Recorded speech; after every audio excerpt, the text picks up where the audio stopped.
내 가족은 중국 최대 기업을 소유하고 있어. 가족 모두 사업 수재들이지. 그런데 나는 게으른 밴디야. 그냥 백만장자로 편히 살고 싶어. 천만 투자한 회사가 국 파산하게 생겼는데도 화는커녕 웃고 있지. 모두들 내가 미쳤다고 생각했지. 그저 내가 일부러 그랬다는 걸 몰랐을 뿐. 아빠 림펑의 건강이 점점 나빠지셨어. 아들은 4명이지. 우리에게 말했어. 각 회사 창업 자금은 1,000만 위안. 2년 안에 어느 회사 시총이 가장 높은지 그 사람이 인식으로 51% 지배권을 얻게 될 거야. 최대 주주가 되는 거지. 그런데 나는 1년도 채 안 돼서 계좌 유동 자금이 이미 바닥을 보였어. 나는 다리를 고고 멍하니 창밖을 봤어. 나는 그저 게으른 백미일 뿐이야. 강한 승부욕 따윈 없거든. 링펑이 정한 규칙은 1등은 51% 지분을 얻고 2등은 20%, 3등은 15%, 4등은 10%, 나머지는 자선 기금을가 설립될 거야. 자선 활동에 쓰이지. 민시감은 현재 시총으로 보면 4등이 회사 지분 10%를 받아도 6억 외환의 재산을 얻을 수 있어. 6억 외환, 평생 실컷 먹고 마셔도 몹쓸 돈이야. 뭐 하러 그렇게 죽어라 해?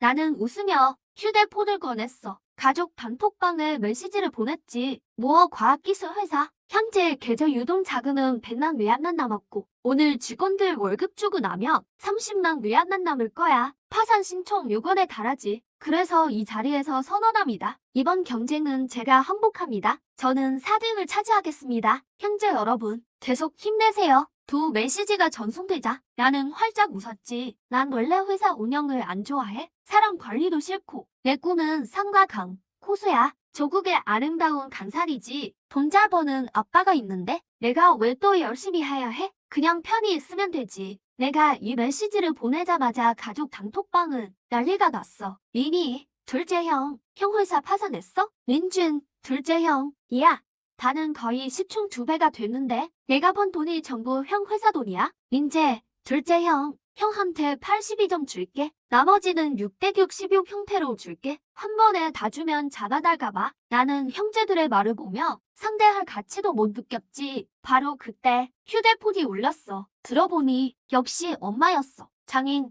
여보세요? 엄마, 널 이렇게 키웠는데 왜 이렇게 한심해? 셋째는 거의 2배가 됐는데 너는 왜 벌써 파산이야? 엄마, 그만 말할게. 회사에 일이 좀 있어서 파산하고 집에 가서 말해줄게. 그대 엄마한테 시니어 발레 수업 등록해줄게. 내일 멋진 할아버지들이랑 같이 춤추게 해줄게. 얼마나 좋아? 찰칵. 나는 전화를 끊었어. 띵. 속주님.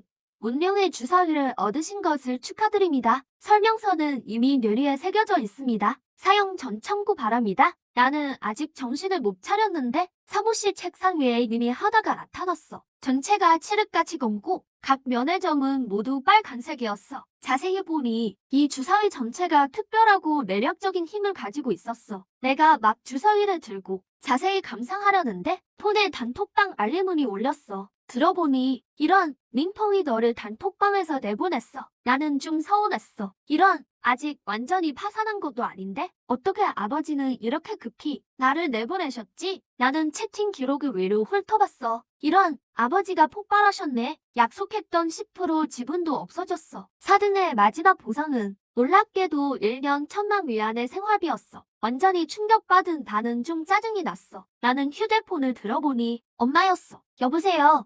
엄마, 너 이제 끝이야. 링펑이 화를 냈어. 얘 회사는 꼭 그가 사람을 보내 접수할 거야. 동시에 내 모든 신용카드를 정지시킬 거고 내 모든 자원을 동결시킬 거야. 내가 너 보고 잘하라고 했잖아. 그렇게 제멋대로 하지 말라고. 이제 됐지? 이제 넌 아무것도 없어. 장인이 초조하게 말했어. 나 아직 1년에 1,000만 위안 생활비 있잖아? 그걸로 생활은 유지되겠지? 바보야.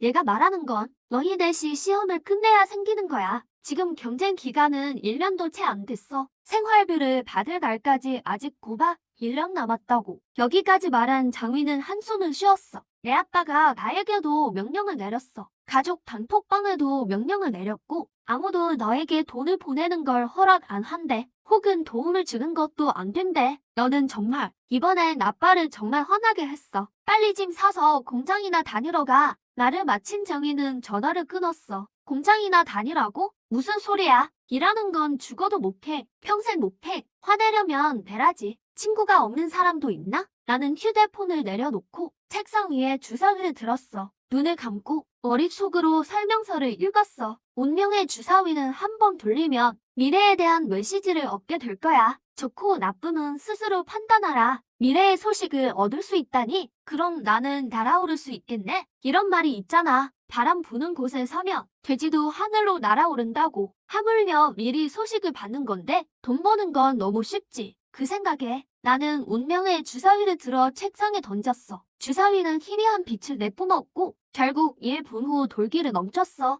나는 목을 길게 빼고 보니 4.4일 후 미국 증시 서킷 브레이커 발동. 원유 선물 가격은 약 55달러로 폭락. 원유 선물 공매도는 마이너스 37까지 떨어질 거야. 눈앞에 운명의 주사위가 투영한 이 두 문장은 곧바로 빠르게 사라졌어. 나는 깊은 생각에 잠겼어. 근데 지금 회사 계좌에는 100만 외환 정도밖에 없고 게다가 직원들고 월급도 줘야 하는데 이거 어떡하지? 돈을 빌리는 건데 가장 먼저 떠올린 건 셋째 동생이었어. 왜냐하면 이 집에서 린준과의 관계가 꽤 좋다고 생각했거든. 나는 셋째 동생 린준에게 전화를 걸었어. 둘째 형, 웬일로 저한테 전화했어요? 돈 빌리려고요.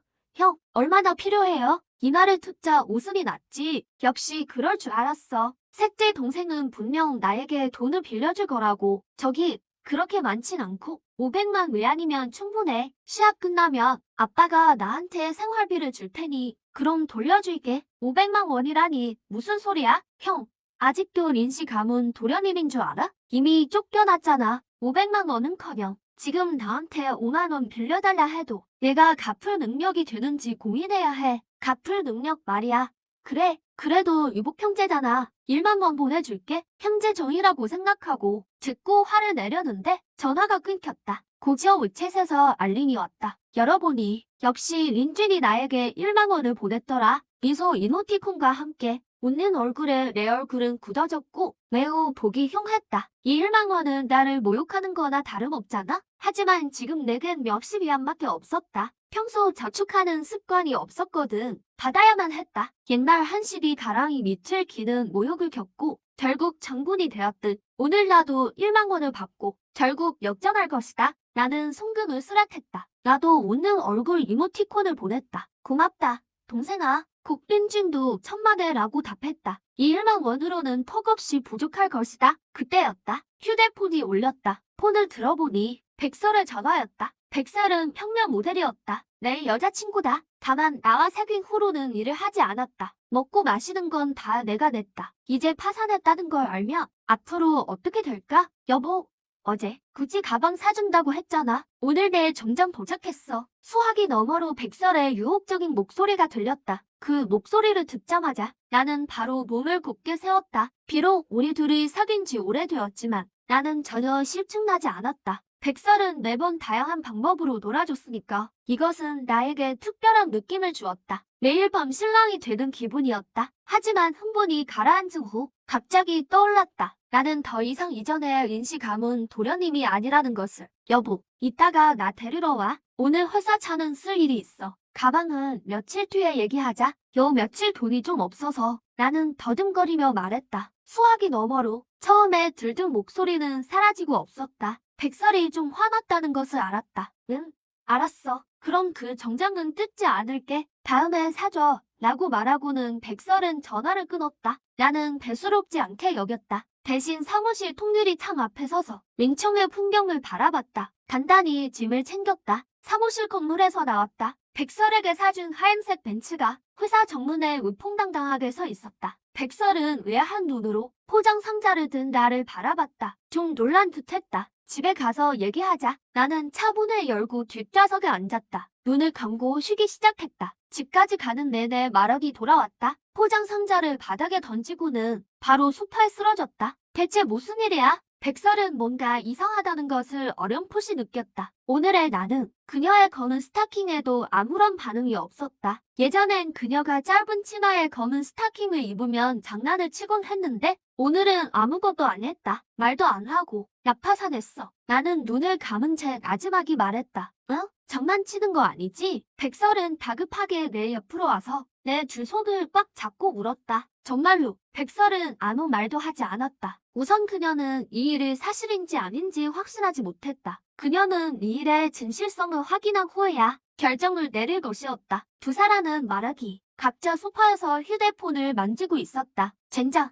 내가 말한 게 다 진짜였어? 어떻게 이렇게 가난해져서 1만 원까지 내 동생한테 빌려야 해? 백설은 웨이보를 스크롤하다가 갑자기 실시간 검색 소매를 보게 되었다. 마치 나에 대한 것 같았다. 내가 휴대폰을 받아보니 민씨 그룹 재산 분쟁 최신 소식. 민씨 가문 둘째 아들 림보엔 조기 탈락. 호해. 민씨 그룹 둘째 아들 가문에서 쫓겨나다. 여러분 맞춰보세요. 민씨의 재산 싸움은 결국 누가 차지할까요? 세상에 다 이런 게시물들이었다. 가장 중요한 것은 나와 린츠의 채팅 기록이 모두 공개되었다는 것이다. 그 일만 외안의 송금과 나의 고맙다는 말 한마디가 정말이지 눈에 거슬렸다. 나는 고개를 저었다. 내 셋째 동생은 정말 심기가 고약하군. 설마 재산이 형제간의 정보다 정말 중요한 걸까? 정말 쓸모없네. 원래 너랑 있으면 호강할 줄 알았는데 이제 너는 가난해서 1만 원도 내 동생한테 빌려야 하잖아. 정말 한심하다. 몇 년간 너를 따라다니면서 내 소중한 청춘을 다 낭비했어. 내가 정말 눈이 멀었지. 어쩌다 하필 너 같은 쓰레기를 좋아하게 되었을까? 백설은 매우 화가 났다. 결국 사람은 항상 현실적이니까 바로 본론을 말해. 백설은 그 말을 듣고 웃었다. 본론이라니. 본론? 그건 바로 헤어지자는 거야. 헤어지자고. 알겠어? 헤어질 거면 헤어지는 거지. 무슨 쓸데없는 말을 그렇게 많이 해? 짐이나 챙기고 다른 곳을 찾아 살아. 결국 이 집은 내 거니까. 나는 눈을 감았다. 백설을 한 번 더 쳐다볼 기운도 없었다. 왜 내가 가야 해? 이거 처음엔 나한테 사준 집 아니었어? 꿀 좋다. 한심한 녀석. 이렇게 째째한 남자랑 있으면 누구든 불행해질 거야. 백설은 씩씩거리며 방으로 돌아가 짐을 챙기기 시작했다. 침실에서 쿵쾅거리는 소리가 끊이지 않았지만 나는 들어갈 생각도 없었다. 곧 백설은 커다란 여행 가방 2개를 끌고 나왔다. 손에는 레이스로 든 뭔가를 들고 있었다. 내 얼굴에 바로 던져버렸다. 젠장. 내가 온갖 방법으로 너를 모시려고 애썼는데 이제 됐어. 혼자 놀아라. 말을 마치는 순간 백설의 휴대폰이 울렸다. 여보세요. 자기 도착했어? 알았어. 바로 내려갈게. 정말 재수없어. 백설은 전화를 끊고 나를 쏘아보고는 떠났다. 나는 휴대폰에 대학 동창 단체 채팅방을 열었다. 하나하나 메시지를 보며 내 마음은 싸늘해졌다. 하지만 다행스러운 것은 같은 기숙사 친구들이 아직도 그룹 채팅방에서 나를 옹호하고 있었다는 점이다. 나는 미소를 지었다. 기숙사 단체 채팅방을 열었다. 친구들아, 다 정말 파산했어. 반 채팅방에서 그 속물들과 다툴 필요 없어. 소용없어. 이사야, 정말 파산했다고? 농담 아니지? 그럼 넌 이제 어떡할래? 덩이, 갈 데는 있어? 갈 데 없으면 우리 회사로 와. 월급은 많지 않지만 숙식 제공돼. 매달 아껴 쓰면 돈 좀 모을 수 있어. 난 미소를 지었어. 대학 4년 내내 기숙사 우리 넷 중 셋은 특히 친했지. 장리우이 한 명 남았는데 장리우이는 집안이 가난했어. 우린 사립대였고 학비랑 생활비가 터무니없이 비쌌어. 그래서 늘 장리우이는 틈만 나면 알바를 했어. 자기 용돈 벌려고. 기숙사에 있는 시간이 별로 없었지. 한 번은 여친이랑 식당에 갔는데 장희우이가 거기 앉아있는 걸 봤어. 알바생이 그제야 집안 사정을 알게 됐어. 나중에 밥이나 옷을 살 때면 난 늘 하나씩 더 샀어. 실수로 잘못 시켰다고 말하면서 말야. 장님이 대학 4년 동안의 옷은 전부 내가 사준 거야. 갈 곳은 있어. 요즘 프로젝트 하나 하는데 돈이 좀 필요하거든. 지금 나도 돈이 별로 없어서 위챗으로 보내줄게. 한번 봐. 일단 이 힘든 시기만 넘겨. 나중에 잘 되면 그 선물들 코 납작하게 해주자. 나도 보냈다. 적다고 생각나.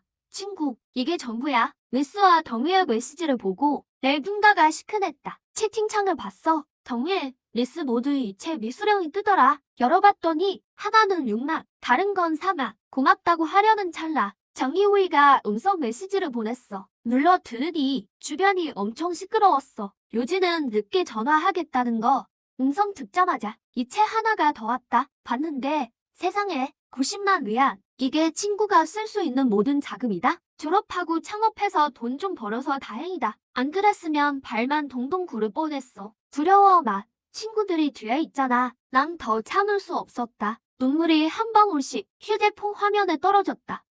난 모든 이체 금액을 수령했어. 남자들은 가끔 감정적으로 되면 말이 많이 필요 없어. 마침 100만 위안. 내 손에 든 1만 위안까지 더해. 총 101만 위안밖에 안 된다. 이 돈으로 원유 공매도는 턱없이 부족해. 운영 투자가 미국 주식이 폭락할 거라고 했으니 틀림없이 큰 장세일 거야. 이 돈으로 계산해보니 별로 못 벌겠어. 이 집을 담보 잡는 건 안 돼. 그냥 팔면 감가상각 고려하며 1000만 위안 정도에 샀으니 지금은 600만 위안 정도 받을 수 있을 거야. 합쳐서 700만 위안은 여전히 부족해. 산적편은 파란 요정들이 있지. 휴대폰을 집어들고 보니 유로엔이잖아. 유로엔은 내 대학 동창. 좀 잘 사는 애였어. 그때 난 반에서 좀 잘 나갔고 의리 있고 대범해서 유로엔이 나한테 좀 관심이 있었다. 다만 그때 난 목석 같아서 이해하지 못했고 오히려 바이슬한테 선수를 뺏겼었지. 여보세요? 루엔나.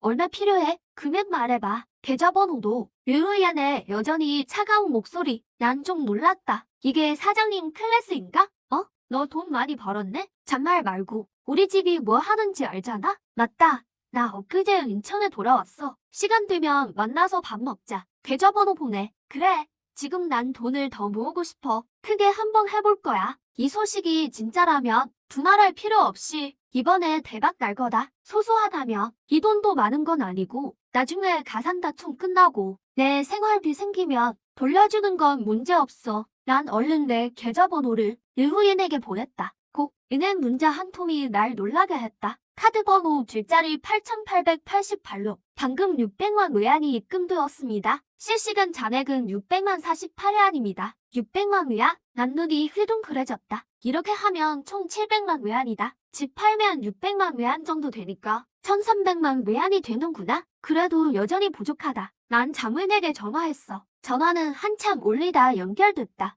이 망나니 자식아. 뭐야?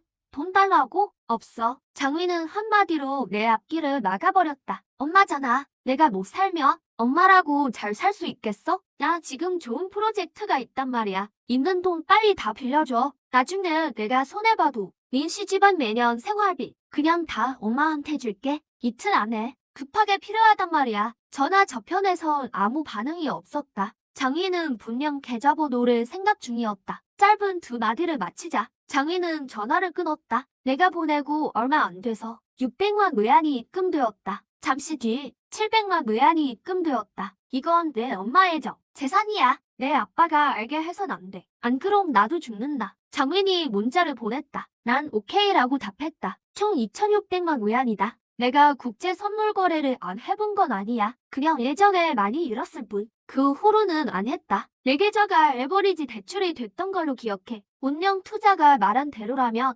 나중에 바로 50배 레버리지 대출을 당겨 총 13억 위안이 생길 거야. 세상에 55 정도에서 전량 공매도 하면 석유가 배럴당 $1로 떨어질 때 청산하면 난 얼른 계산기를 꺼냈다. 세상에 10억 6천원 위안. 이번에 대박 안 나겠어? 난 바로 중개업자에게 연락해서 이틀 안에 이 집을 팔아달라고 했다. 동시에 증권사 매니저를 찾아 레버리지 대출에 대해 얘기했다. 모든 준비가 완료됐다. 난 만족스럽게 침대에 누워 잠이 들었다. 다음 날 아침 기지개를 쭉 펴고 침대에서 벌떡 일어났다. 씻고 나서 가정관리 회사에 전화해서 아줌마를 불러 집 청소를 부탁했다. 그리고 내 짐도 정리해달라고 했다. 중개 사무실에 왔어요. 상의 끝에 결국 700만 원에 팔기로 했죠. 일은 다 끝났고 저도 더 머물지 않고 떠났습니다. 지금 제가 쓸 수 있는 돈은 총 2,700만 원입니다. 예비 자금으로 100만 원을 남겨뒀어요. 택시를 타고 바로 운성에서 제일 큰 증권사로 갔습니다. VIP실에 도착해서 오랜 시간 상의했고 2시간 반이 지나서야 협상이 끝났어요. 일은 순조롭게 진행됐습니다. 마침 점심시간이라 손에 100만 원이 남아있으니 굳이 아낄 필요는 없었죠. 문득 또 생각이 났어요. 왠지 모르게 류후옌에게 전화를 걸었죠. 여보세요. 밥 먹으러 나와. 류후옌은 제 초대를 듣고 조금 멍한 듯 했습니다. 위치 알려줘. 갈게. 생각하다가 류후옌에게 보냈습니다. 운성 최고의 서양 레스토랑 주소를요. 류후옌이 저에게 많은 돈을 벌어줬으니 너무 초라하게 대접할 수는 없었죠. 택시에서 내리자마자 도어맨이 다가와 맞이했습니다. 근데 제가 힐끗 보니 주차장에 아주 익숙한 흰색 마세라티가 세워져 있었어요. 정말 원수는 외나보다리에서 만난다더니. 하지만 만났다고 한들 어때? 어차피 며칠 뒤면 제가 유명해지고 나면 누가 후회할지는 아직 모르니까 그렇게 생각하며 식당 안으로 들어갔습니다. 그래서 문에 들어서자마자 바로 칼과 포크를 들고 스테이크를 먹고 있는 바이세와 등치가 큰 남자 뒷모습을 봤어요. 말할 것도 없이 정페이롱이었죠. 저는 콧방귀를 뀌며 직원을 따라 예약된 자리로 갔습니다. 공교롭게도 예약석은 바이쉐 일의 옆자리였어요. 직원분, 죄송하지만 자리 좀 바꿔주세요. 어떤 사람한테서 나는 냄새가 좀 역겨워서 밥을 못 먹겠네요. 이 말을 들은 바이쉐와 정페이롱은 동시에 고개를 들었습니다. 옆자리에 저를 보며 두 사람은 각자 칼과 포크를 내려놓았고 얼굴에는 웃음꽃이 피었죠. 바이쉐가 비웃으며 말했습니다. 어머, 누군가 했더니 우리는 그룹의 유명한 파산한 도련님이 아니세요? 도련님, 밥 먹을 돈은 좀 빌리셨어요? 여긴 식사 한 번 하는데 10,000원으로는 부족하다는 거 모르세요? 바로 그때 하얀 드레스를 입은 류루옌이 왔습니다. 이 아가씨, 혹시 이런 말 하세요? 마른 낙타가 말보다 크다고요. 오늘 막 나온 뉴스 못 보셨어요? 그분은 아무것도 안 해도 윙그룹에서 매년 생활비로 1,000,000원씩 준다고요. 류루옌은 흰색 롱드레스를 입고 있었고 그녀의 날씬한 몸매를 완벽하게 돋보이게 했습니다. 그녀는 천천히 제 옆으로 와서 제 팔짱을 끼고 살짝 미소 지었습니다.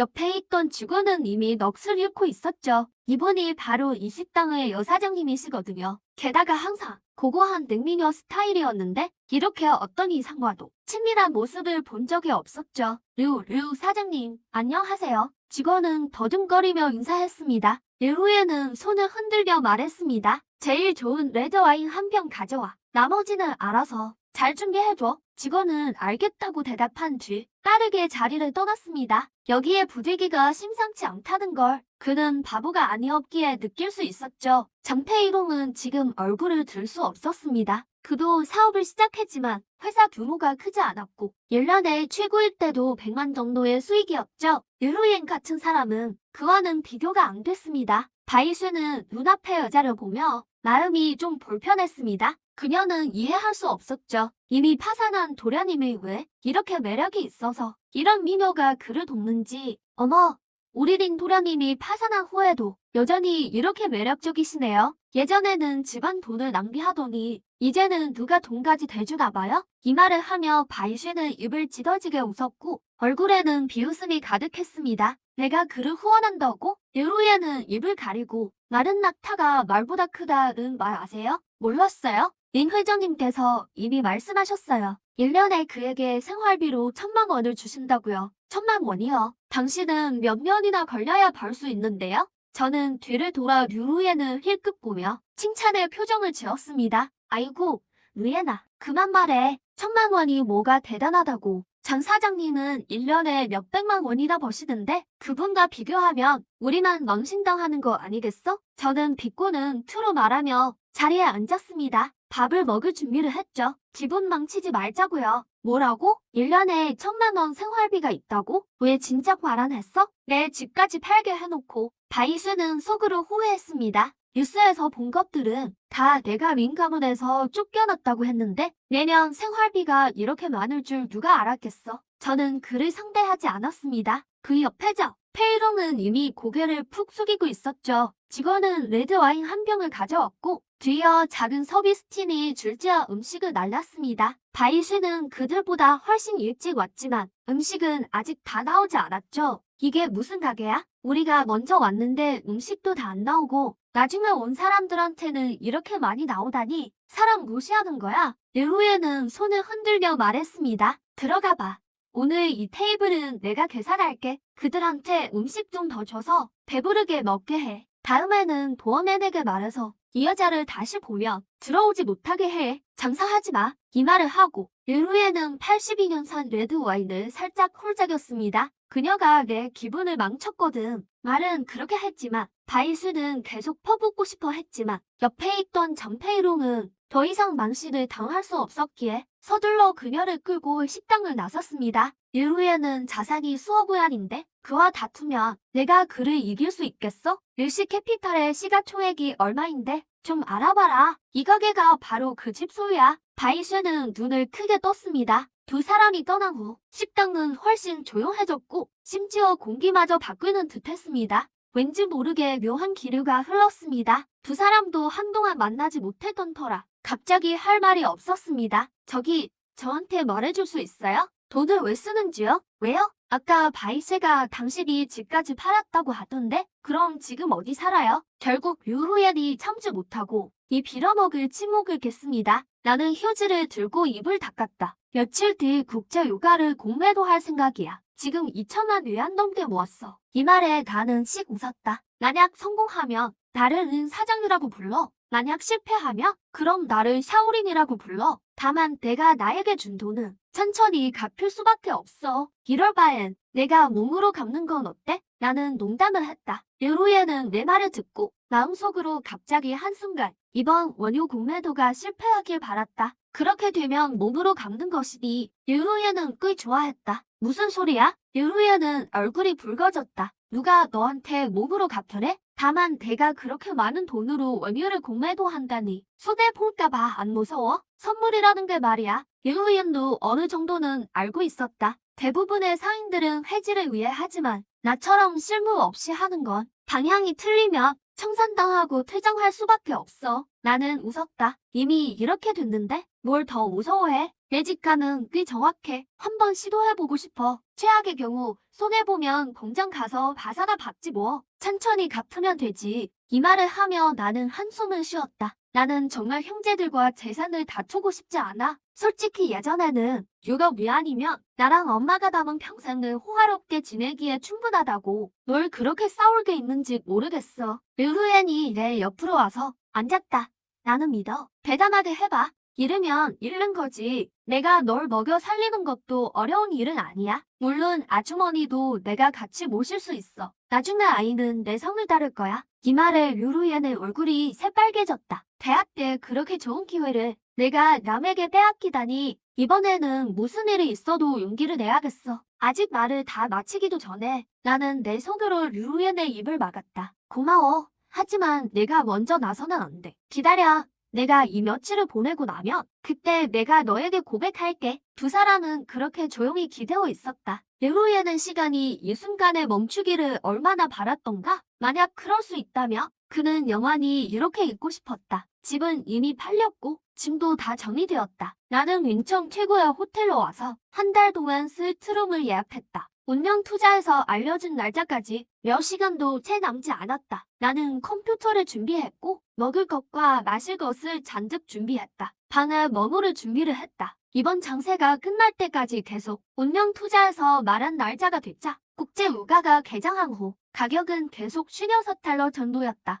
작은 하락이 있었고 56달러를 돌파하여 55달러에 도달했다. 나는 이때 기회를 포착하여 전액을 공매도에 쏟아부었다. 2,600만 위안에 50배의 레버리지를 더해 계좌에는 총 13억 위안의 자금이 있었다. 만약 이번 유가가 마이너스로 떨어지면 나는 이번에 바로 대박이 나는 거지. 마이너스로 떨어지지 않더라도 한 달러까지 떨어져도 나는 엄청나게 벌 수 있어. 과연 미국 증시도 개장했고 잠시 머뭇거리다가 갑자기 쿵 하고 하락하기 시작했다. 하락 속도가 정말 빨랐어. 전혀 반응할 틈도 없었어. 나는 욕심부리지 않아? 비록 마이너스로 떨어지겠지만 정말로 이렇게 정산되면 문제 생길 수도 있어. 생각해봤어. 내 이익 실현 지점을 한 단계로 설정했어. 와, 미국 증시 개장 후 잠시 머뭇거리다가 바로 폭락했어. 전혀 반등 없이. 이때 나는 서둘러 원유 보유 현황 화면으로 전환했어. 헐.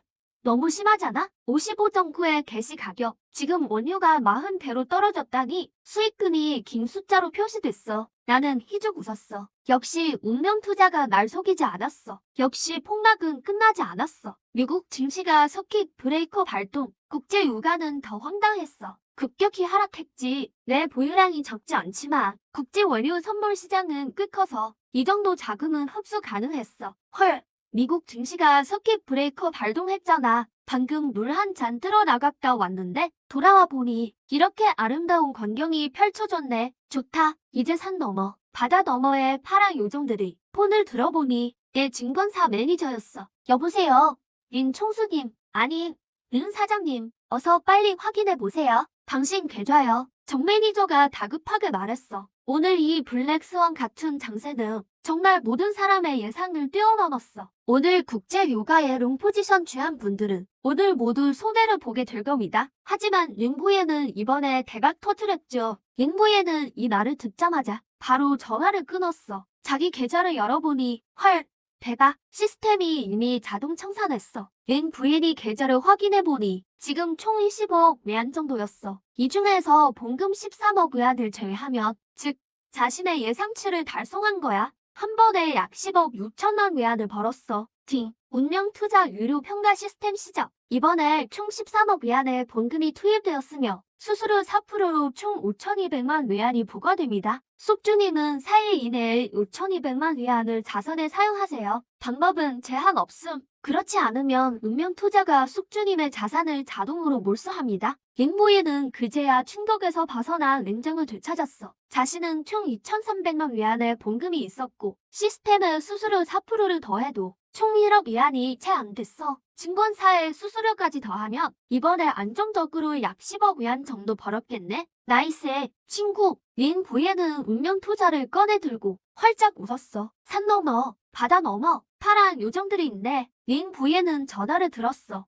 유로엔이었지. 오늘 장사를 그녀도 보고 있었나봐. 여보세요? 세상에, 이번에 얼마 벌었어? 너 이번에 진짜 대단하다. 이번에 외국 자금을 꽤 많이 쓸어 담았겠네? 유로엔은 좀 흥분했어. 이번에 정말 링부엔 말대로라면 절대 적게 벌지 않았을 거야. 이번에 본금을 빼고 수수료도 제외하면 총 10억 위안 정도 될 거야. 여기까지 말하자 링부엔의 목소리도 살짝 들떴어. 나는 5,200만 위안을 꺼내서 국내의 한 빈곤 지역을 지원할 예정이야. 동시에 1억 위안을 꺼내서 부엔 자선재단을 설립할 거야. 산간 지역의 어려운 가정 아이들이 공부하도록 도울 거야. 유루엔은 링부엔이 이렇게 많이 벌었다는 말에 놀라서 입을 크게 벌렸고 한참 동안 아무 말도 못했어. 그녀를 가장 기쁘게 한 것은 링부엔이 돈을 벌었을 뿐만 아니라 자애로운 마음까지 가졌다는 점이었어. 이렇게 많은 돈을 한꺼번에 자선에 기부하다니 정말 완벽해. 좋아.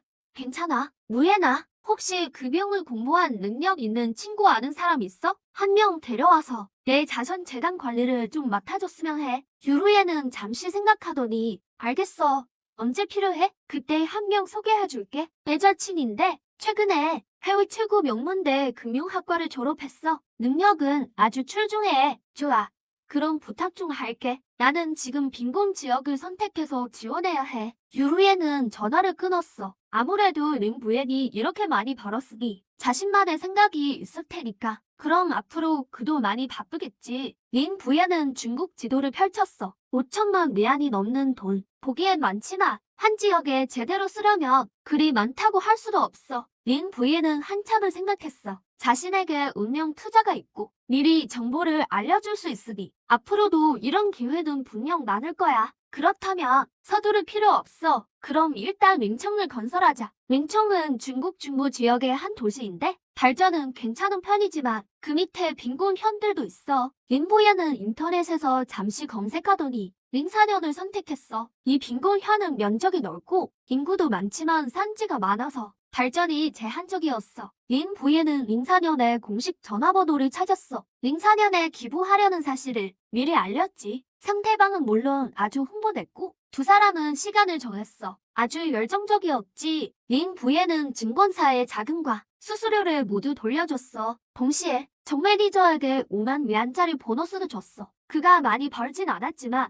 왜냐면 그도 알았거든. 이번 거래에서 그의 수수료도 엄청 낮다는 걸. 이어서 그는 세롬레이츠에게 각각 송금했어. 모두 2배로 돌려줬지. 유루엔의 경우에는 그녀의 은행 계좌 번호를 몰라서 링부에는 일단 서둘러 돌려주지 않았어. 어차피 둘은 앞으로도 계속 교류할 테니까 이 정도 돈은 아무것도 아니야. 링부에는 잠시 생각하더니 폰을 꺼내 린진에게 10만 위안을 송금했어. 고마워. 아우, 내 둘째 형이 이번 월요 선물 숍 포지션으로 번 수익은 내가 회사에서 번 이익의 수십 배는 될 거야. 말을 마친 후 린부에는 자신의 자산 스크린샷을 그에게 보냈어. 그리고 바로 차단하고 삭제했어. 어차피 형제간의 정을 중요하게 생각하지 않는 사람인데 그도 신경 쓸 필요 없었어. 일 처리를 다 마친 후 린 부인은 침대에 누워 천장을 바라봤어. 나에게 횡재가 찾아온 건가? 영문도 모른 채 대박 아이템을 얻었으니 비록 회사를 파산시켰지만 이번에 내 신의 한 수는 분명 역사에 기록될 거야. 린 부인은 휴대폰을 끄고 귀찮아서 생각하기 싫었어. 린준이 자식이 이렇게 많은 돈을 벌었다는 걸 알면 어떤 표정을 지을지 그의 새 룸메이트는 말할 것도 없고 아마도 엄청 놀랄 거야. 눕자마자 잠이 들었어. 계속 시장을 지켜보느라 신경이 온통 극도로 긴장된 상태였으니까 정말 너무 피곤했거든. 숙주님,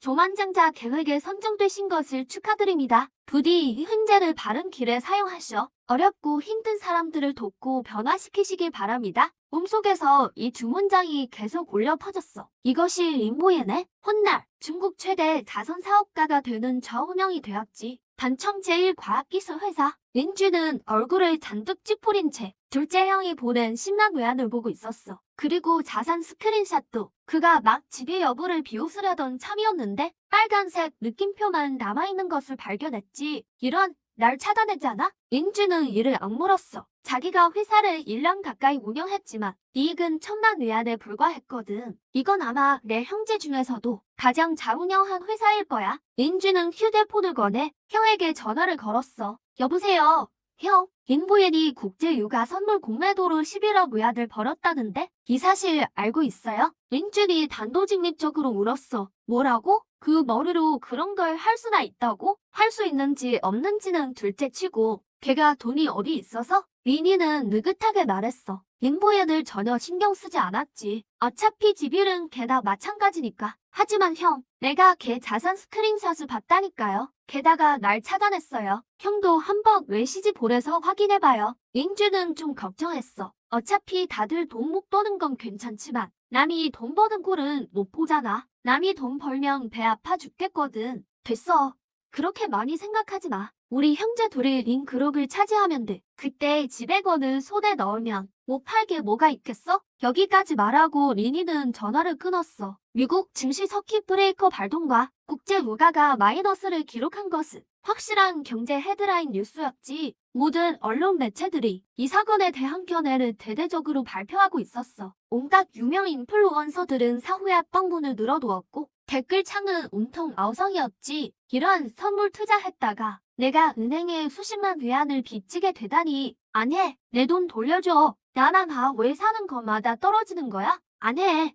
안 해. 전동 스쿠터 준비됐어. 언제든 출근할 준비 완료. 모두들 열띤 토론을 벌이고 있었어. 결국 중국에서도 꽤 많은 사람이 손해를 봤으니까. 하지만 다들 개그맨 같아서 돈을 잃었음에도 불구하고 댓글창은 거의 개그 대회 현장 같았지. 바로 그때 하나의 뉴스가 댓글창을 폭발시켰어. 어제 한 미스터리 인물, 국제유가 공매도로 10억 위안 폭리, 6천만 위안. 젠장, 이건 가짜야. 이건 분명 가짜일 거야. 맞아. 우리를 속여서 계속 투자하게 만들려는 수작이야. 밑에 댓글창은 온통 울부짖음으로 가득했어. 그러자 원글 작성자는 답글을 달지 않고 린보엔의 자산 스크린샷을 올렸지. 봐. 진짜 신이 있다니까. 원글 작성자는 이 말을 남기고 사라졌어. 댓글창은 더욱 시끄러워졌지. 이건 분명 포토샵이야. 어떻게 이런 천재가 있을 수 있어? 맞아.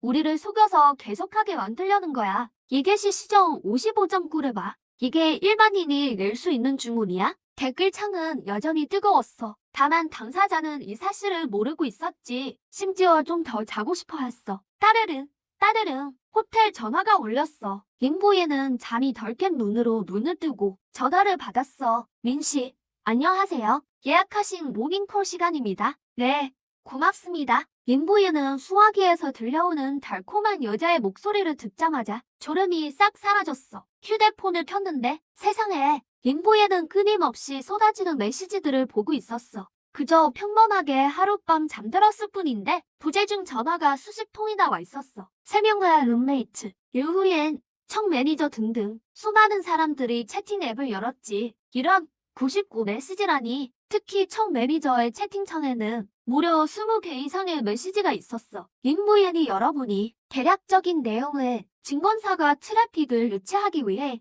그해 보유 수익이 이미 공개되었을 때 현재는 수익 상황만 공개되었습니다. 링보엔이라고는 공개되지 않았습니다. 이것은 자신에게 아무런 영향도 미치지 않습니다. 링보엔은 괜찮다고 답했습니다. 기숙사 그룹 채팅방에도 많은 메시지가 있었습니다. 링보엔은 대충 훑어봤습니다. 별로 중요한 것도 없었습니다. 다음은 류루엔의 10여 개의 메시지였습니다. 수많은 이모티콘이요. 링보엔은 미안한 듯 머리를 극적였습니다. 루인, 잠 보는 게 너무 힘들었어. 끝나고 나서는 전 그냥 푹 끄고 잤어요. 링보엔은 계속해서 훑어봤습니다. 그가 생각지 못했던 것은 넷째 동생도 자신에게 와서 물어봤다는 것이었습니다. 둘째 형, 정말 11억을 벌었어요? 링보엔은 웃었습니다. 분명 린준이 서식의 지위를 알아내려고 보낸 것이겠지. 응?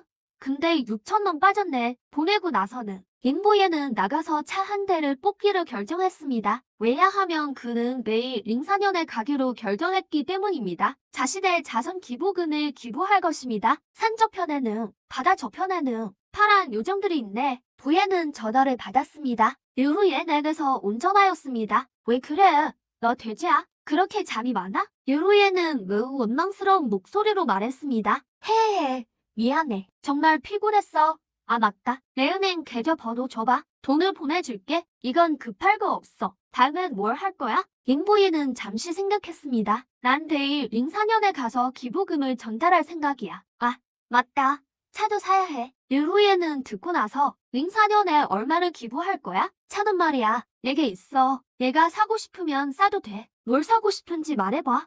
내가 데려다 줄게. 할인도 있어. 하하하하. 좋아.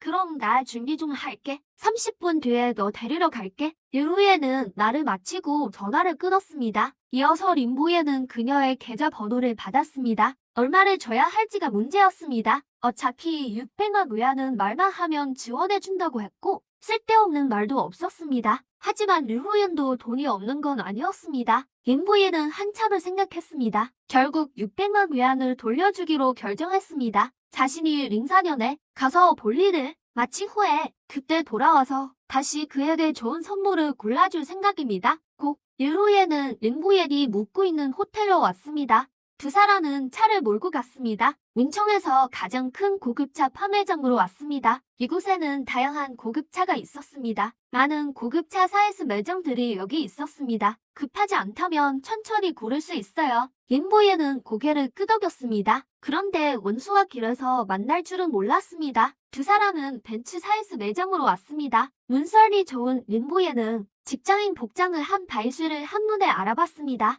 입구에서 손님을 맞이하고 있었습니다. 됐어. 다른 데로 가자. 어쩜 가는 곳마다 재수 없는 사람을 만나는 거야? 림보이는 갑자기 걸음을 멈췄습니다. 르루엔의 손을 잡았습니다. 무서워할 거 없어. 넌 원래 차를 고르러 온 거잖아. 전 여자친구 때문에 굳이 기분을 망칠 필요는 없잖아. 여기까지 왔는데 좀 보자. 다 기억하는데 너 예전에 그 지박은 제일 좋아했잖아. 말을 마치고 링보엔의 생각은 아랑곳하지 않고 르루엔은 링보엔의 손을 잡고 사이스 매장으로 들어갔습니다. 제비가 부자 사모님에게 붙으니까 역시 다르네. 차도 살 수 있게 됐네. 바이슈는 두 사람을 보자 속으로 이를 갈았습니다. 어차피 그릇이 그 정도라 그녀가 그들에게 제대로 말을 걸 리 없었습니다. 하지만 두 사람은 그녀를 없는 사람 취급하는 듯이 그녀를 그냥 지나쳐서 전시장으로 들어갔습니다. 지박은 재고 있어요? 르루엔이 묘있게 물었습니다. 이 말을 듣자마자 바이슈는 얼른 달려와서 다가섰습니다. 지박에는 100만 넘는 차였습니다. 게다가 가격도 더 붙여야 했죠. 가게에서 팔면 수수료가 가장 높은 모델이었습니다. 네, 있어요. 바이슈는 즉시 표정을 바꾸며 앞으로 나서서 말했습니다. 링보이는 별 상관없었지만 르루엔은 미간을 살짝 찌푸렸습니다. 여기 직원 없어. 손님 온 거 안 보여. 르루엔은 판매 직원들이 모여있는 곳을 향해 소리쳤습니다. 모두들 당황했습니다. 왜냐하면 누가 손님을 맞이하는 동안 손님이 오면 그 손님은 그 사람 담당이었기 때문입니다. 지금은 그들의 근무 시간이 아니었습니다. 하지만 보아하니 이 손님은 바이슈에게서 차를 사고 싶어 하지 않는 것 같았습니다. 상황을 본 한 남자가 종중걸음으로 다가왔습니다. 안녕하세요. 저는 이 매장의 영업 매니저 장은성입니다. 무엇을 도와드릴까요? 지박은 재고 있어요? 오늘 바로 가져갈 수 있는 걸로요. 아, 맞다. 이 여자 좀 널리 떨어뜨려줘요. 쟤 보니까 차 살 기분 다 사라졌어. 류루예는 옆에 있는 바이스를 손가락으로 가리켰습니다. 정원성은 이들 사이의 관계를 알 수 없었지만 고객은 꼭 멍이었습니다. 게다가 지바겐을 사려는 호구였습니다. 누가 싫어하겠어요? 정원성은 바이스에게 손짓을 했습니다. 손님을 그렇게 맞이하는 거야? 너 빨리 휴게실로 가. 이따가 내가 너에게 따질 거야. 이어서 바로 표정을 바꾸고 미소를 지으며 류루엔에게 소개했습니다. 저희 매장에는 검은색 최고급 지바겐 한 대가 있습니다. 오늘 바로 가져가실 수 있습니다. 하지만 두 분은 부자이거나 귀족이신 것 같으니 이 모델이 지금 아주 인기가 많다는 것을 아실 겁니다. 웃돈을 내셔야 합니다. 링부예는 손을 흔들며 말했습니다. 차나 보러 가시죠. 바이스는 씩씩거리며 휴게실로 왔습니다. 부자 사모님에게 붙은 것뿐이잖아. 뭐가 대단하다고? 제비는 그냥 제비일 뿐이야. 뭘 어쩌겠다고. 동료들은 바이스에게 무슨 일이냐고 앞다투어 물었습니다. 어차피 오늘 이 계약이 성사된다며 수수료는 절대로 적지 않을 것이었습니다. 저 남자 그냥 제비 아니야?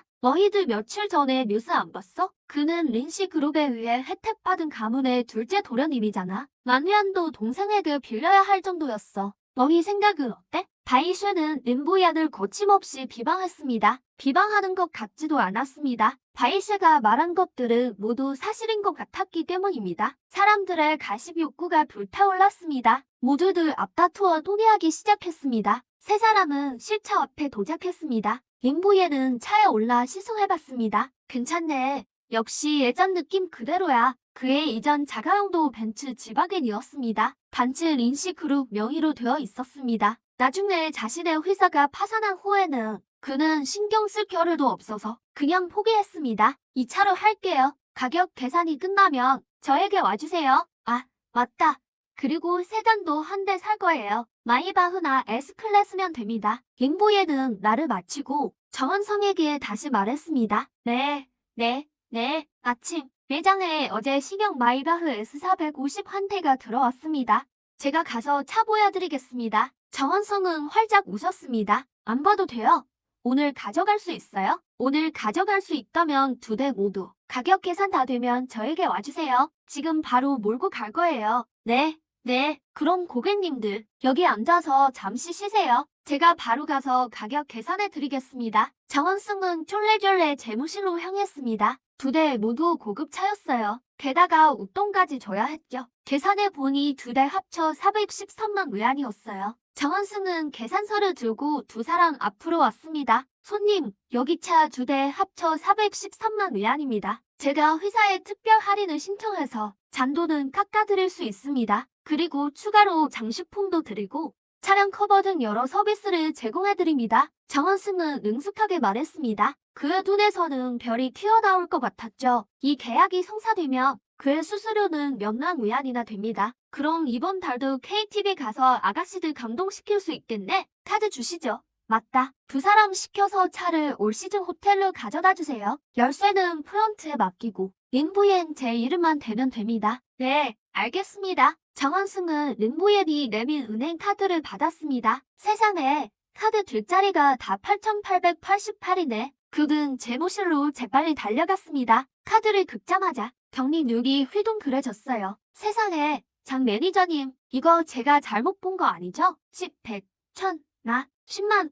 헉, 대박, 맙소사. 이 사람, 혹시 이 사람 네 오랫동안 헤어졌던 형제 아니야? 카드에 10억 위안이 넘게 있어. 세상에, 경리가 경악했어요. 그는 카드에 이렇게 많은 돈이 있는 사람을 본 적이 없었죠. 정원승은 그 말을 듣고 즉시 돈을 보태보았습니다. 이런, 영이 한 줄로 길게 들어서 있잖아. 도대체 어떤 신선이야? 어쩐지 차를 살 때 흥정조차 안 하더라니. 바이스는 장원승이 린부옌의 은행카드를 들고 재무실로 들어가는 것을 보고 즉시 휴게실에서 나왔습니다. 만약 류로옌이 들어가서 결제했다면 바이스는 꼭 비웃으려고 하진 않았을 겁니다. 류로옌은 어쨌든 돈이 있었으니까요. 하지만 린부옌의 경제 상황은 바이스 스스로 꽤 잘 안다고 생각했죠. 겨우 10,000 위안 정도밖에 없었잖아. 카드도 다 정지됐었는데 400만 위안을 낼 수 있다고? 바이쉐는 린부옌 옆으로 다가와 비꼬듯 말했습니다. 즉, 괜히 허세 부리지 마. 나중에 돈 없어서 또 차 팔게 될걸? 이 아가씨, 저 사람 꽃미남인 줄 알겠지만 내가 말해줄게. 아주 지독한 짱돌리라고. 바이씨가 옆에서 제잘거렸지만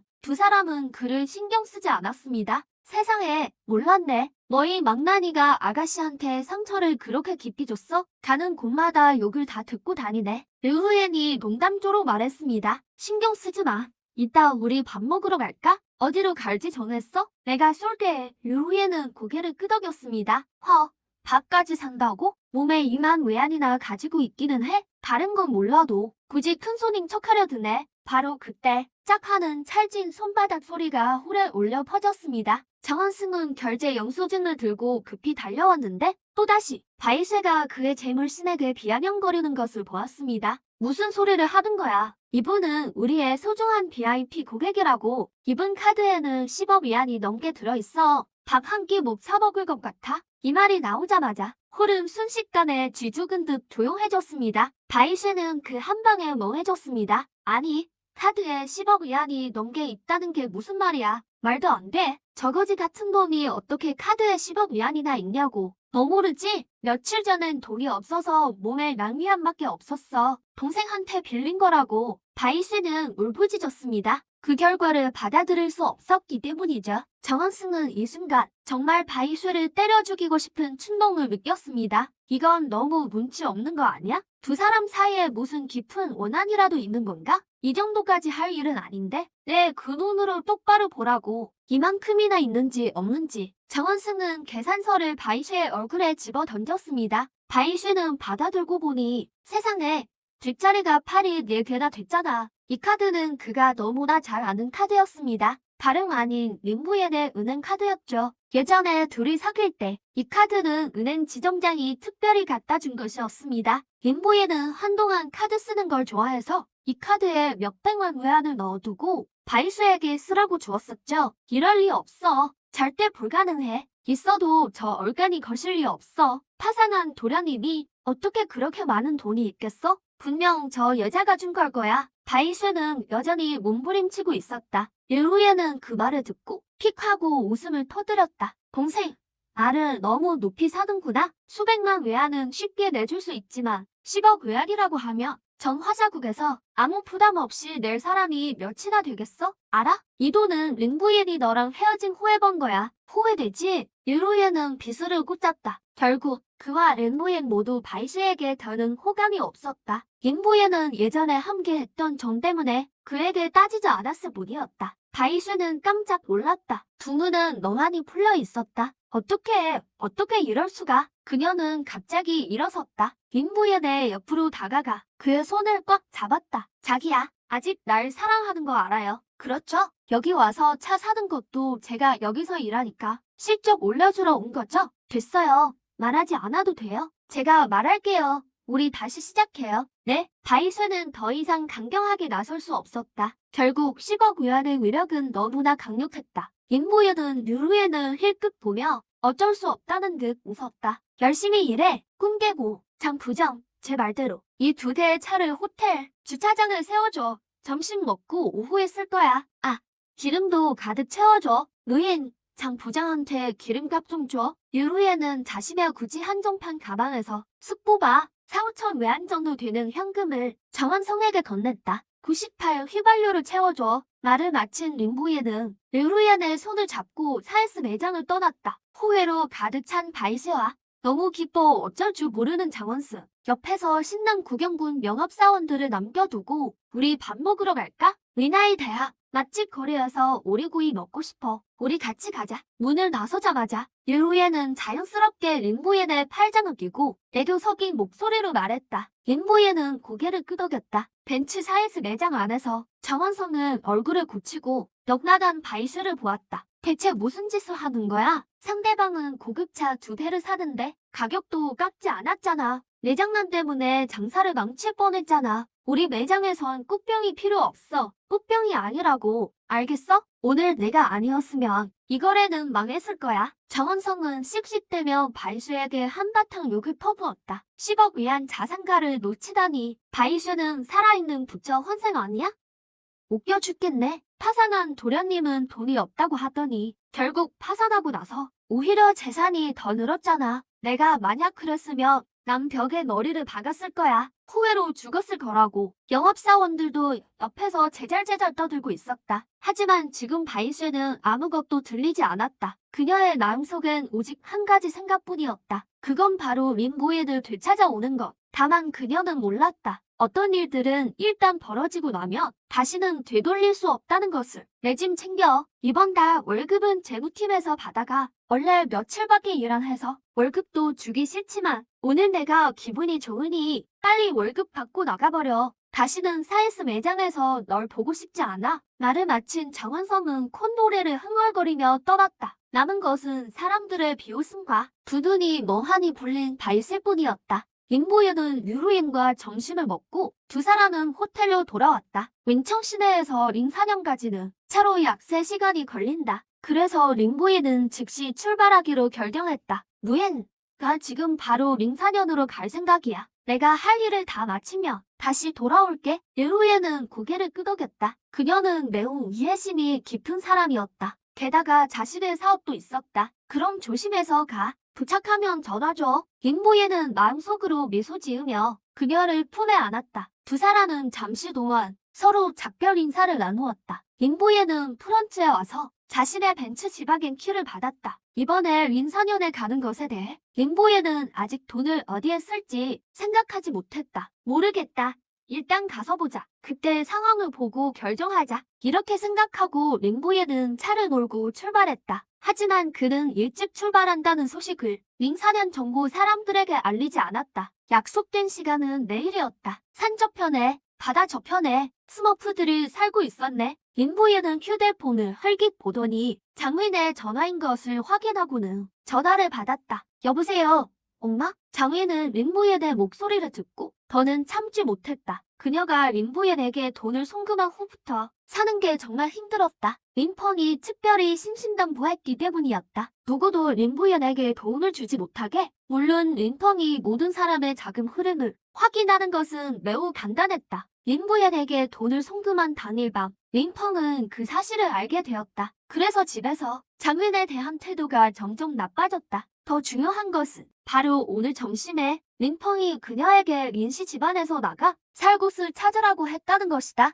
장윈이 자신이 정한 규칙을 어겼다는 이유로. 아들아, 너 지금 어디 있니? 엄마 갈 곳이 없어. 장윈의 목소리는 흐느꼈다. 계속 소외당하다가 이 순간 그녀는 더는 참지 못하고 내 아빠가 엄마를 내쫓았어. 그리고 아빠가 말하길 1년에 1,000만 위안 생활비도 너한테 안 준대. 내가 너한테 돈 보낸 거 아빠가 알았대. 림보이는 백미러를 흘끗 보고는 차선을 바꿔 비상차로에 차를 세웠다. 비상등을 켰다. 엄마, 그럼 이렇게 해요. 짐 챙겨서 가장 빠른 윈청행 비행기 표를 사고 시간을 나한테 알려줘. 내가 사람을 보내 데리러 갈게. 1년에 1,000만 위안 생활비는 안 받아도 돼. 아들이 이틀 만에 11억 위안을 벌었거든. 엄마 부양하는 건 문제없어. 장위는 멍하니 있었다. 11억 위안? 정말이야? 날 놀리는 거 아니지? 엄마, 빨리 비행기 표 사. 나 운전 중이야. 주차할 곳 찾으면 다시 전화할게. 말을 마친 림보이는 전화를 끊었다. 그리고 다시 운전했다. 휴게소까지는 아직 3-40km 남았다. 장위는 이 말을 듣자마자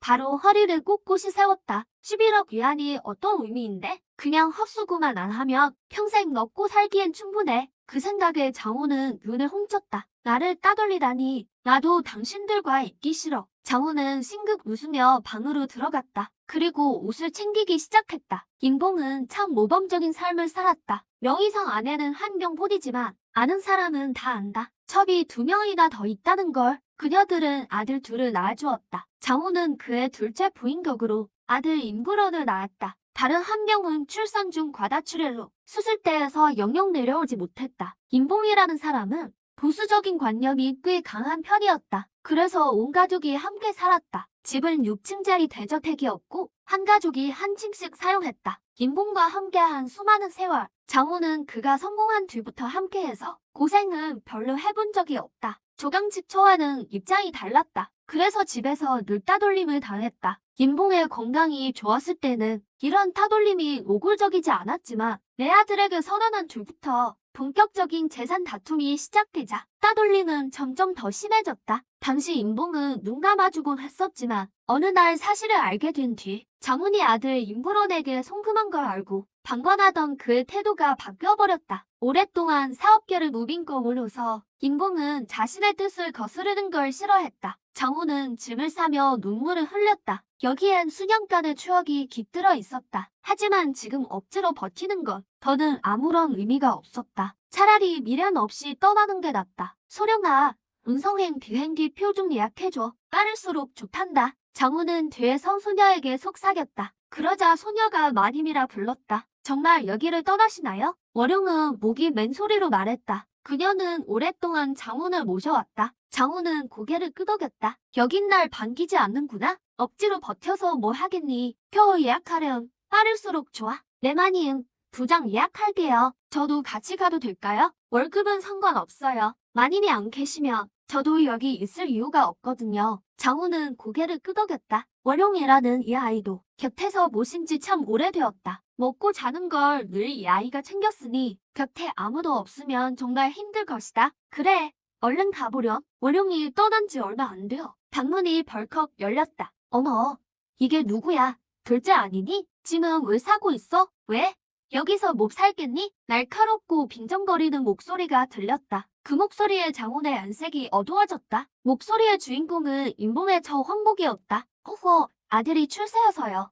호강시켜준다고 날 데리러 온다네요. 여긴 이제 당신 다 가져요. 그동안 참 오래됐죠. 이겨먹는 것도 이젠 지쳤네요. 장훈은 황복과 더 섞이기 싫었다. 황복이 장훈의 곁으로 다가왔다. 그러더니 깔깔대며 웃었다. 웃기지도 않네. 아들이 출세해. 어떻게 출세했는데? 1년도 안 돼서 1,000만 금을 날린 거? 아니면 임시 가문에서 쫓겨난 거? 참 당신도 그래. 세월이 그렇게 흘러도 입만 살아가지고는 아마 몇백 년 뒤에 고고학자들이 당신 시체를 파내면 깜짝 놀랄거려. 다 썩어 문드러진 시체가 어떻게 입만 이렇게 쌩쌩할까 하고 황복은 입을 가리고 웃어댔다. 장훈은 화가 난 기색이었다. 우리 아들이 뭐 대단한 건 없죠. 겨우 며칠 만에 11억을 벌었을 뿐인데 그깟 폰돈이 당신 눈에 차비밖에 더 되겠어요? 장훈은 목을 가다듬었다. 지금까지 살면서 내가 거짓말하는 거 본 적 있어요? 안 가질 테니 다 가져요. 전부 다 당신 줄게요. 난 아들 덕에 호강하러 갈라니까. 장훈은 반격을 시작했다. 11억이라는 말에 황복의 안색이 변했다. 11억이라고? 그 망나니 임불원이 그렇게 벌었다고? 에이,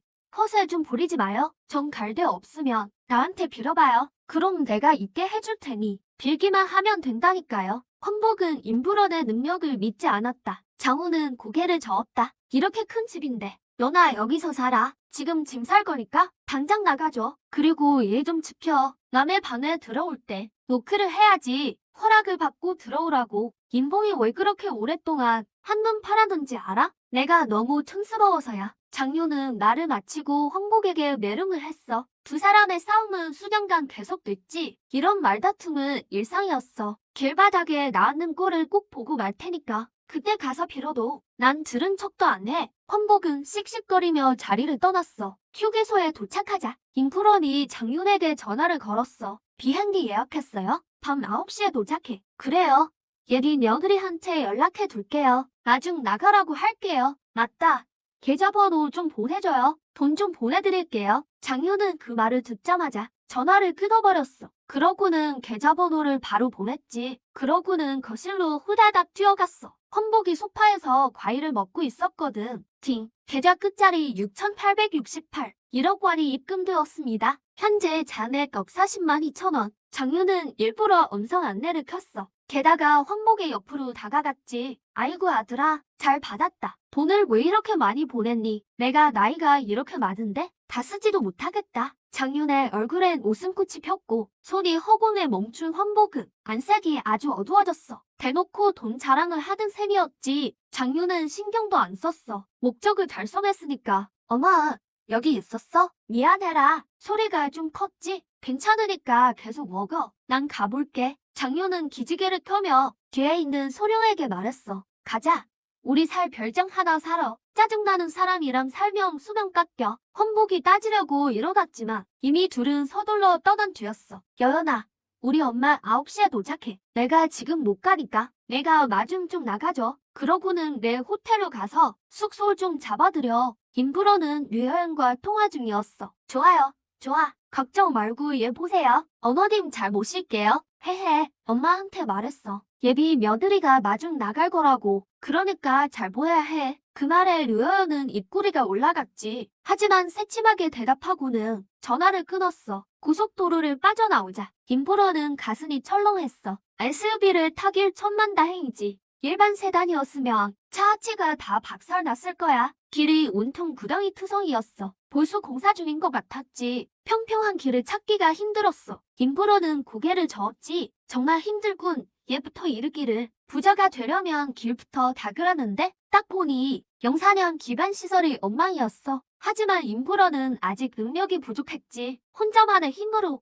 영사년을 바꾸기에는 말이야. 일단 정부 쪽 계획을 좀 보자. 현 정부와 이미 소통했으니 5,200만 외환을 기부할 거야. 어디에 쓸지는 임프로도 말하지 않았고 요구사항도 없었지. 임프로는 정처 없이 운전하며 현대를 한 바퀴 돌았어. 교차로에서 신호를 기다리는데 통제 불능의 3륜차 한 대가 갑자기 이상한 방향으로 꺾이더니 백발노인을 향해 돌진하는 거야. 노인은 밀짚 모자를 쓰고 지팡이를 짚고 있었지. 다른 손은 작은 바구니를 들고 있었어. 3륜차 주인이 차를 쫓아오며 비키라고 소리를 질러댔지. 다행히도 차 속도가 그리 빠르지 않아서 길을 건너던 사람들은 다 피했어. 하지만 노인을 챙기는 사람은 없었지. 노인은 연세가 많으셔서 거동이 불편하셨고 피하기엔 이미 늦은 상황이었어. 낫지 않는다며 노인은 분명 치일 거야. 하지만 다행스럽게도 김포런의 지바겐이 맨 앞에서 신호를 대기 중이었지. 생각할 겨를도 없이 가속 페달을 밟아 3륜차로 돌진했어. 그가 하라는 건 차로 3륜차를 들이받아서 진행 방향을 바꾸는 거였지. 그래야 노인을 보호할 수 있으니까. 차주는 벤츠가 돌진해 오자 겁에 질려버렸어. 3륜차고 뭐고 다 포기했지. 김프로는 부딪히기 직전에 속도를 줄였어. 펑 하는 소리와 함께 3륜차가 벤츠에 박혀 쓰러졌어. 바퀴 3개가 계속 헛돌았지. 노인은 무사했지만 너무 놀라셨어. 지팡이도 놓쳐버리고 바구니도 땅에 떨어졌지. 안에 든 리치가 사방으로 흩어졌어. 노인은 주저앉은 채 가슴을 계속 쓸어내리셨지. 김프런이 서둘러 내려 노인을 부축하며 상태를 물었어. 어르신, 괜찮으세요? 노인의 이마엔 땀방울이 맺혔어. 잠시 후 고개를 저으셨지. 괜찮네. 젊은이, 정말 고맙구먼. 다목판 과일들이 다 쏟아졌네. 참 아깝군. 노인은 흩어진 리치를 멍하니 보더니 그걸 주우려고 하셨어. 김프로는 급히 노인을 말렸지. 제가 할게요. 좀 쉬세요. 금방. 김프로는 흩어진 과일을 다 주워 담았어. 3륜차 주인도 잘못을 알고 감히 배상을 요구하지 못했지. 김프런이 아니었다면 자기가 할아버지를 쳤을 테니까. 그랬다면 더 큰일이었겠지. 어르신, 일단 차에 타세요. 여기서 길을 막으면 안 됩니다. 나를 하며 김프런은 노인을 차로 모셨어. 차 문을 열어드리고 부축해 태워드렸지. 그리고 바로 출발했어. 차에 타고 나서야 김프런은 알게 됐어. 알고 보니 이 노인은 이곳 영사령 근처 마을 주민이었지. 기른이 넘으셨는데 집에서 익은 과일을 팔아서 6살 손녀 간식값을 벌려 하셨던 거야. 하지만 오늘은 허탕이었고 오히려 이런 사고까지 당했지. 어르신, 걱정 마세요. 그런 생각은 잊으시고요. 집까지 모셔다 드릴게요. 잠시 차에서 기다리세요. 살게 좀 있으니까요. 김프로는 마트 앞에 차를 세우고 손녀에게 줄 간식을 골랐어. 본인은 이제 안 먹지만 하지만 할아버지 형편이 좋아 보이지 않았거든. 그러니 손녀 형편도 뻔하겠네. 그래서 임부예는 간식 코너로 갔어. 보이는 대로 다 집어넣었지. 잠시 후 임부예는 끌고 온 카트에 간식을 가득 채웠어. 계산하니 큰 봉투로 2개나 됐지. 수십만 원어치를 트렁크에 실었어. 임부예는 차에 타서 내비게이션을 켰어. 어르신이 말한 집으로 향했지. 어차피 오늘 다른 일도 없으니까 돕는 김에 끝까지 도와야지. 어르신이 사는 마을은 현청에서 차로 가면 그리 멀지 않았어. 하지만 맨발로 걷는다면 한참이나 걸릴 거리였지. 운 좋게 절반쯤 왔을 때 차를 얻어 타게 된 거였어. 나이 드신 분에겐 더 힘들었겠지. 그 생각에 임부에는 마음이 짠했어. 이게 바로 선행을 베푸는 의미일까? 운명적 투자가 깨닫게 하려는 교훈 같았지. 마을 입구에 도착하니 길이 울퉁불퉁하고 구멍이 많았어. 비가 내린 지 얼마 안 돼서 무릉덩이가 아주 깊었지. 청년, 마을 안으론 차가 못 들어가. 길이 험해서 말이야. 더 들어가지 마. 자칫 차가 빠져서 못 나올 수도 있어. 그럼 더 골치 아파져. 그 말을 듣자 임부에는 고민에 빠졌어. 이럴 줄 알았으며 간식을 좀 적게 살 걸 그랬어. 완전 실수였네. 알겠어요, 어르신. 그럼 같이 걸어갈게요. 임부에는 어르신을 차에서 부축해 내렸어. 트렁크에서 간식 2봉지를 낑낑대며 꺼냈지. 어르신 뒤를 따라 천천히 걸어갔어. 여긴 왜 길을 안 닦은 거예요? 차가 다닐 수도 없는데 어떻게 발전을 해요? 임부에이 힘들게 물었어. 길만 제대로 닦여 있었어도 이렇게까지 고생하진 않았을 텐데. 간식 2봉지를 들고 말이지. 어르신은 한숨을 쉬며 고개를 가로저었어. 우리도 길을 닦고 싶지. 그런데 돈이 없어. 링 4년 정부도 예산이 없고 읍사구소는 더 없고 마을까지는 아예 내려오지도 않아. 우리 마을은 집집마다 과일 농사를 짓거든. 차마 쉬어. 지금이 딱 수확할 철인데 하필 며칠 전에 큰 비가 와서 길은 온통 구덩이고 진흙탕 투성이지. 사람도 걷기 힘든데 과일을 들고 몇 시간씩 가서 읍내에 파는 건 무리지. 길을 닦아야겠어. 임부에는 문득 깨달았어. 5,200만 위안을 어디에 써야 할지. 이마을 집집마다 과수원이 있고 다들 과일 농사를 짓지만 방법이 없는 거야. 교통이 너무 불편하니까. 내년 과일을 익을 때면 외지 과일 상인들이 마을 입구까지 와서 사가는데 헐값을 부르거든. 하지만 워낙 길이 험하니 다들 나갈 엄두를 못 내. 그래서 울며 겨자 먹기로 싸게 넘기는 거지. 어르신, 이렇게 해요. 일단 손녀 간식부터 갖다 주고 나중에 저를 이장님 댁에 데려가 주세요. 의논할 일이 좀 있어서요. 괜찮을까요? 임부액이 진심으로 말했어. 물론이지.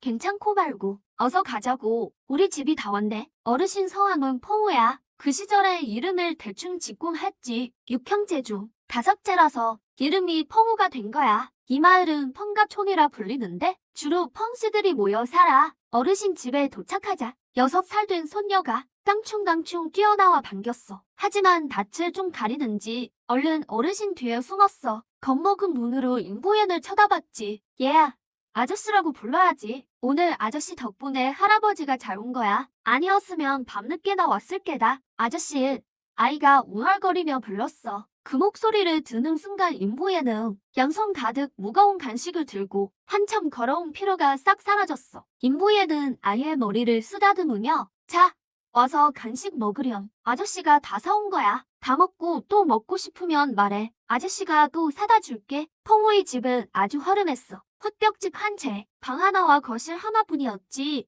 온 집안에 지붕 말고는 성한 데가 없네요. 임브런도 그걸 느낄 수 있었죠. 사방 벽에서 바람이 숭숭 들어왔거든요. 어르신, 자제분은 어디 계세요? 임브런이 궁금해서 물어보자. 그 질문을 들은 풍모의 눈빛이 금세 슬퍼졌어요. 애엄마는 얘 낳을 때 난사느라 수술대구에서 세상을 떠났고 아들은 내가 4살 때 공사판 갔다가 7층에서 발을 헛디뎌 떨어졌지. 그렇게 갔어. 임보러는 느꼈죠. 풍모가 최대한 덤덤한 척 자신의 아픈 과거를 말하고 있다는 거려. 두 사람 사이에 말이 없자 침묵만이 흘렀어요. 어르신, 정말 죄송합니다. 기운 내세요. 임보러는 자리에서 일어나 풍모에게 고개를 숙여 인사했죠. 풍모는 급히 그를 일으켜 세우며 괜찮네. 다 지난 일이야. 그저 우리 손녀가 가여울 뿐이지. 나중에 내가 죽고 나면 얘가 어디 살지 걱정이네. 바로 그 순간 임브러는 문득 생각했어요. 세상에 왜 이리 고통이 많은 건지. 이런 말이 있잖아요. 타인의 슬픔은 온전히 알 수 없다고요. 바로 지금 임브러는 그 말의 의미를 깨달았죠. 걱정 마세요,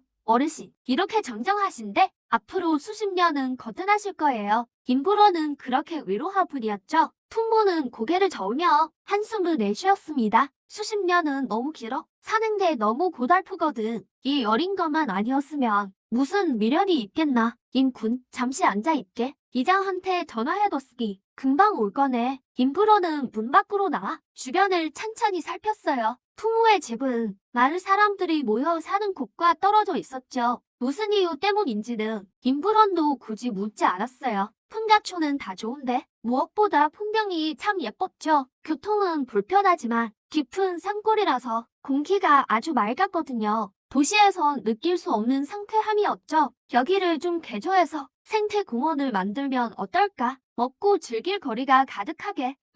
꽤 괜찮은 생각인데 5,200만 외환으로 될지 모르겠네. 모자라면 더 투자하지. 인프런이 한창 풍가총의 미래를 계획하고 있을 때 나이가 꽤 있어 보이지만 그리 늙지는 않은 한 남자가 다가왔습니다. 오숙이 말했던 나를 찾는다는 청년인가? 간단히 소개하겠네. 나는 풍가촌 이장인 풍이라고 하네. 인프런은 그제야 정신을 차리고 눈앞에 이장을 바라봤어요. 50살 각 넘었다고 들었는데 눈앞에 서 있는 남자는 전혀 그렇게 보이지 않았죠. 손에는 고무신을 들고 바짓단은 무릎까지 걷어 올린 데다 바지엔 온통 진흙투성이었고 얼굴에도 흙이 묻어 있었거든요. 네, 제가 어르신께 부탁드렸어요. 인프런이라고 합니다. 외눈드리고 싶은 게 있어서요. 인프런이 손을 내밀자 아이쿠 악수는 됐네. 방금 밭에서 오는 길이라 손이 엉망이라서 말이야. 인프런이라고 했나? 무슨 일로 나를 찾았나? 마을에 길을 좀 닦아드리고 싶어서요. 뭐라고? 길을 낸다고? 풍이는 눈을 크게 뜨고 청년을 뚫어지게 쳐다봤어요. 세상에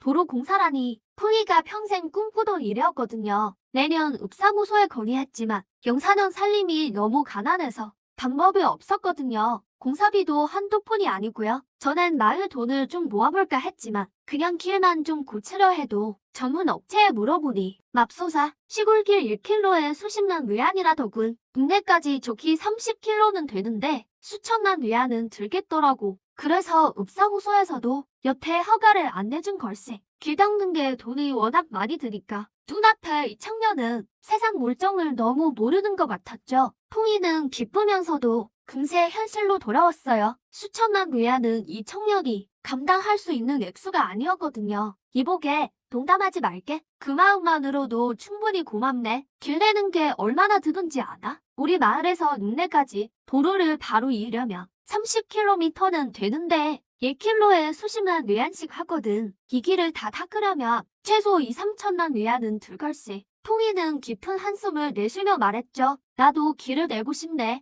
자나 깨나 소원이지. 근데 길이 없으니 우리 마을 사람들은 가망이 없어. 평생 제자리 걸음일 뿐이지. 오히려 더 나빠지기만 하고 영사년 자체가 워낙 가난하니 마을에 배정될 예산이 얼마나 되겠나. 거의 없다고 봐야지. 풍이는 고개를 푹 떨구었습니다. 50살 넘는 이 노인에게서 인프로는 가슴 아픈 지독한 무력감을 느꼈어요. 2, 3천만 외환 정도면 그래 안 비싸네요.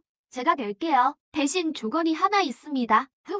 새로 닦는 이 길을 제 이름으로 지어주시는 거예요. 인프런이 너무 덤덤하게 말하자 풍이는 어안이 벙벙해서 이게 진심인지 농담인지 헷갈렸죠. 농담 아닙니다. 자산이 아주 많진 않아도 마을에 도로 하나 기부하는 건 전혀 문제없거든요. 참, 여기 마을 풍경이 정말 좋더라고요. 다들 과일 농사도 잘 지으시던데 생각해 두신 게 있나요? 길을 다 닦고 나면 마을을 어떻게 발전시킬지요? 인프로는 풍리의 능력을 시험했죠. 자질이 충분하다면 기부금을 더 보태서 풍가촌을 관광마을로 만들고 영사년에 명소로 키울 생각이었거든요. 그래야 기부한 보람이 있겠죠. 지금 진심인가? 정말로 도로를 기부하겠다고? 풍이의 두 눈이 휘둥그레졌어요. 인프로는 살며시 웃으며 휴대폰을 꺼냈습니다. 뱅킹 앱을 실행해서 자, 여기 한번 보세요. 원래 영사년에 기부하려 했는데 어디에 할지 못 정했었거든요. 오던 길에 풍모 어르신을 안 만났다며 여기까지 올 일도 없었겠죠. 도로를 기부할 생각은 더 못했겠고요. 풍이는 휴대폰 속 수많은 영을 보고 머릿속이 하얘졌습니다. 세상에 일십백천만 임선생 우리 마을 제신이시군. 정말 대단한 전문이야. 정말로 길이 뚫리기만 한다면 마을 사람들을 설득해서 관광사업 쪽으로 키워보겠네. 저희 환경보호가 아주 잘 되어 있거든요. 풍경도 공기도 참 좋습니다. 게다가 우리 마을 특산물은 리치예요. 산지라 일조량이 아주 풍부하죠. 그래서 리치가 다 익으면 맛이 정말 달콤하고 부드러워요. 과즙도 많죠. 펑이의 말을 듣고 잉보이는 만족스럽게 고개를 끄덕였습니다. 그럼 이 길 이름을 부엘로라 해도 되겠죠? 잉보이이 활짝 웃으며 말했습니다. 에이, 그 정도쯤이야. 부엘로라고 부르는 건 물론이고 나의 이름을 부엔촌으로 바꾼데도 저는 아무 불만 없습니다. 주민들도 다 찬성할 거예요. 펑이가 허허 웃으며 답했습니다. 알겠습니다. 잠시만요. 현 정부 담당자에게 바로 연락할게요. 말을 마친 림보예는 한쪽으로 가서 링사년 현 정부 서기에게 전화를 걸었습니다. 여보세요, 황 서기님. 저 림보예입니다. 마음을 정했습니다. 링사년 산하 펑자촌에 도로를 기부하려고요. 동시에 마을 주민들도 지원해서 펑자촌을 관광시범 마을로 만들 겁니다. 링사년의 랜드마크가 되도록 말이죠. 링보옌이 즐겁게 말했습니다. 전화를 받은 황즉항은 펑자촌이라는 말에 깜짝 놀랐습니다. 린 선생, 설마 그 아주 낙후된 펑자촌 말씀인가요? 네, 맞습니다. 황즉항은 그 말을 듣자마자 무릎을 탁 쳤습니다. 린 선생, 정말 큰 길을 하시는군요. 세상에나 펑자촌은 제대로 된 길이 없어서 경제 발전을 전혀 못하고 정말 낙후된 곳이었거든요. 게다가 펑자촌엔 골칫덩이 이장이 있는데 바로 펑이라는 친구예요. 그가 이장을 맡은 뒤로 매년 열리는 큰 회의마다 참석 기회만 생기면 국가에 도와달라고 사정했죠. 펑자촌의 길을 뚫어달라고, 희망의 길을 내달라고 말입니다. 하지만 예산이 부족해서 2대 3천만 위안을 한 번에 쓰기가 현실적으로 정말 어려웠습니다. 그래서 매년 미루다 오늘날까지 오게 된 거죠. 이제 다 해결됐네요. 린 선생이 딱 어려운 부분을 짚어주셨어요. 골칫거리가 해결된 셈입니다. 늘 마음속으로 걱정하면서도 해결 못하던 난제였거든요. 린 선생, 안목이 정말 대단하십니다. 지금 어디 계십니까? 제가 사람들과 지금 바로 가겠습니다. 황즉항은 마음이 급해졌습니다. 이런 거액의 개인 기부는 처음이었거든요. 전 지금 펑자촌에 있습니다. 그럼 황석희님이 팀을 데리고 오시죠. 가능하다면 오늘 바로 기부건을 확정하고 싶습니다. 저도 꽤 바쁜 편이라서요. 처리할 개인사도 많고요. 좋습니다. 린 선생, 잠시만 계세요. 저희가 바로 도착합니다. 전화를 끊고 황측항은 서둘러 사무실에 나섰습니다. 갑시다. 서둘러요. 빨리 펑자촌으로 가야 합니다. 재무국 사람들도 데려가고 슈수이진 정부 측에도 연락해요. 황측항이 서둘러 업무를 지시했습니다. 기부하겠다는 사람은 처음이었으니까요. 좋은 일을 한다는 게 이렇게 기분 좋을 줄이야. 방으로 돌아오자마자 펑이의 휴대폰이 울렸습니다. 여보세요? 진정님. 뭐라고요? 직접 오신다고요? 네. 조심히 오십시오. 오시는 길 조심하세요. 걱정 마세요. 제가 잘 모시겠습니다. 전화를 끊자 펑의 이마에 땀방울이 맺혔습니다. 세상에, 이런 일은 처음이네. 슈수이진의 진짱이 직접 전화를 하다니 이 청년 보통 인물이 아니었군요. 시간이 좀 남는데 이장님, 날 구경 좀 시켜주세요. 잉보옌이 부탁을 건넸습니다. 펑이는 당연히 기쁜 마음으로 가이드를 자처했습니다. 사실 처음 집을 지을 때 공간은 미리 다 확보해뒀어요. 돈이 없어서 못했을 뿐이죠. 링 선생, 여기 보세요. 이 흙길을 따라가면 펑자촌 초등학교가 나옵니다. 학교 뒤편엔 넓은 공터가 있는데 마을 가구별로 다 나눠줬죠. 주민들 마음도 잘 맞아서 다들 위치를 심었답니다. 링보이든 걸으면서 주변 풍경을 감상했습니다. 펑자촌은 참 좋은 곳이에요. 제대로 계획만 세운다면 적절히 홍보도 하고요. 그러면 결국 훌륭한 관광 명소가 될 겁니다. 촌장님, 학교 좀 보여주세요. 두 사람은 학교로 향했습니다. 링보이에게 보기에 이 학교는 학교라고 부르기도 민망했죠. 펑운의 흙집보다 조금 클 뿐이었고 작은 빈터 하나와 덩그러니 놓인 농구대, 돌로 만든 탁구대가 전부였죠. 이게 펑자촌이 이른바 초등학교이자 외모시설의 전부였습니다. 흙집 옆엔 또 작은 흙집이 있었죠. 링보이는 궁금해졌습니다. 저 방은 용도가 뭐죠? 펑이는 쑥스러운 듯 머리를 극적였습니다. 봉사하러 오신 선생님들 숙소입니다. 젊은 여교사 두 분이 지내시죠? 오신 지 벌써 1년이 됐네요. 링보옌이 미간을 찌푸렸습니다. 이런 곳까지 오다니요. 환경이 이렇게 열악한데 여태 버텨내다니 정말 존경스러운 분들이군요. 아까 마을 빈터를 봤는데 아예 학교를 새로 지읍시다. 아이들 등굣길을 보세요. 마을에서 너무 멀리 떨어져 있고 길도 엉망이잖아요. 특히 비라도 오면 온통 진흙탕이 될 텐데 위험 요소가 너무 많아요. 아까 봐둔 빈터가 아주 괜찮더라고요. 말씀드린 그 빈터 말입니다. 제가 휘는 초등학교를 짓겠습니다. 두 사람이 대화하는 사이 교실에서 글 읽는 소리가 들렸습니다. 아이들은 열악한 환경에도 배움을 포기하지 않았고 선생님도 힘든 상황 속에서 아이들을 저버리지 않았죠. 희망만 있다면 다 이겨낼 수 있습니다. 고맙습니다. 민 선생님, 정말 감사드려요. 펑이는 참았던 뜨거운 눈물을 결국 쏟아내고 말았습니다. 쉰 넘은 남자의 눈에서 말이죠. 펑이는 자기가 언제 울었는지 기억조차 가물가물했습니다. 수십 년 만인지도 모르겠네요. 하지만 지금 이 순간 그 어떤 말로도 이 벅찬 감정을 표현할 길 없었죠. 우리 마을의 은인이십니다. 나를 마치자마자 링부옌 앞에 넙죽 엎드렸습니다. 아니, 왜 이러세요? 링부옌은 서둘러 글을 일으켰습니다. 당연히 해야 할 일입니다. 이러실 필요 없어요. 제가 다 송구스럽습니다. 대화를 나누고 있을 때 까무잡잡한 한 남자가 황급히 뛰어왔습니다.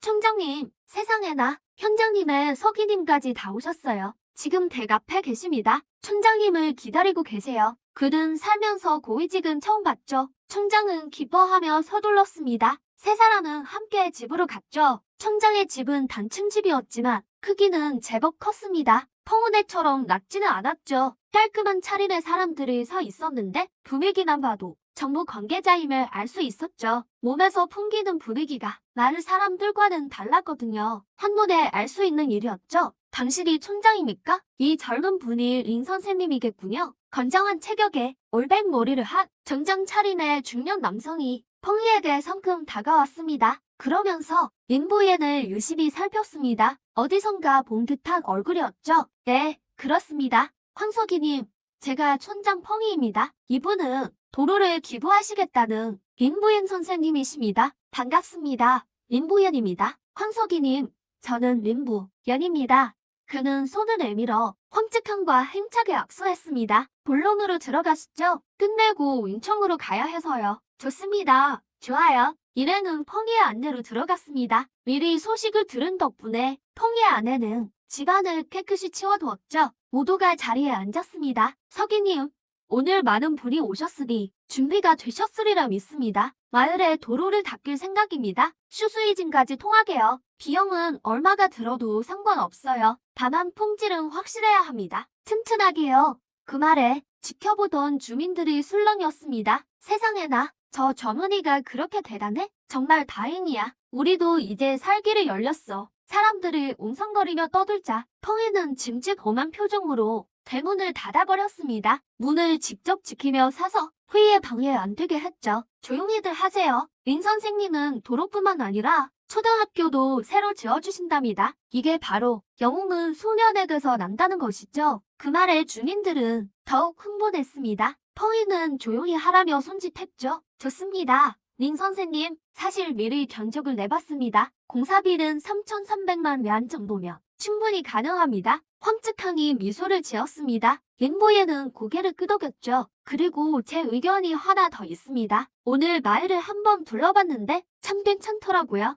집집마다 위치를 재배하고 있고 지리적 조건도 아주 좋습니다. 그래서 제가 투자해서 이곳을 생태공원으로 만들까 합니다. 마을 분들도 다른 방식을 통해 삶의 질을 높일 수 있을 것이고 더 잘 살 수 있게 되겠죠. 황측항은 그 말을 듣고 무척 감격했습니다. 좋습니다. 린 선생님, 정말 젊고 유능하시군요. 나의 상황은 진작 알고 있었지만 어쩔 도리가 없었습니다. 예산이 넉넉지 않았고 관리할 마을이 너무 많아서 특정 마을에만 예산을 몰아줄 수는 없었거든요. 지리적 조건도 정말 좋고 환경 보존도 아주 잘 되어 있습니다. 린 선생님 말씀대로 생태공원으로 조성해서 관광 코스로 개발한다면 이런 식으로 우리 링사년의 홍보 명소가 될 겁니다. 링보예는 계속 고개를 끄덕였습니다. 그게 바로 제가 생각한 바입니다. 그럼 제 요구 사항을 말씀드리죠. 황측항은 조용히 경청했습니다. 오랜 공직 생활을 통해 가장 깊이 깨달은 이치는 이익 없이는 움직이지 않는다는 거죠. 그는 믿고 있었습니다. 링보예이 도로를 닦아주고 마을을 위해 투자할 것이므려. 하지만 분명 요구 조건은 있습니다. 좋습니다.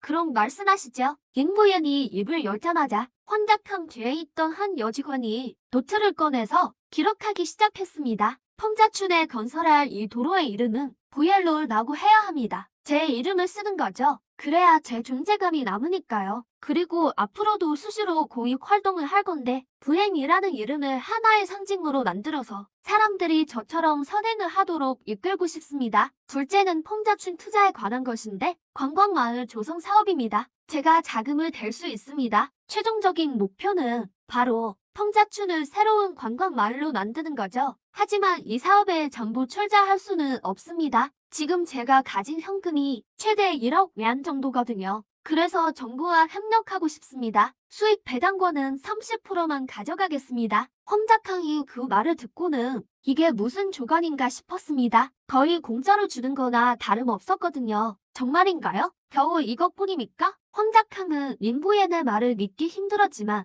린보옌은 고개를 끄덕였습니다. 오늘 1억 외환을 기부하겠습니다. 도로 건설비 3,500만 외환을 제외하고 남은 돈은 전부 펑자춘 관광마을 사업에 써주세요. 좋습니다.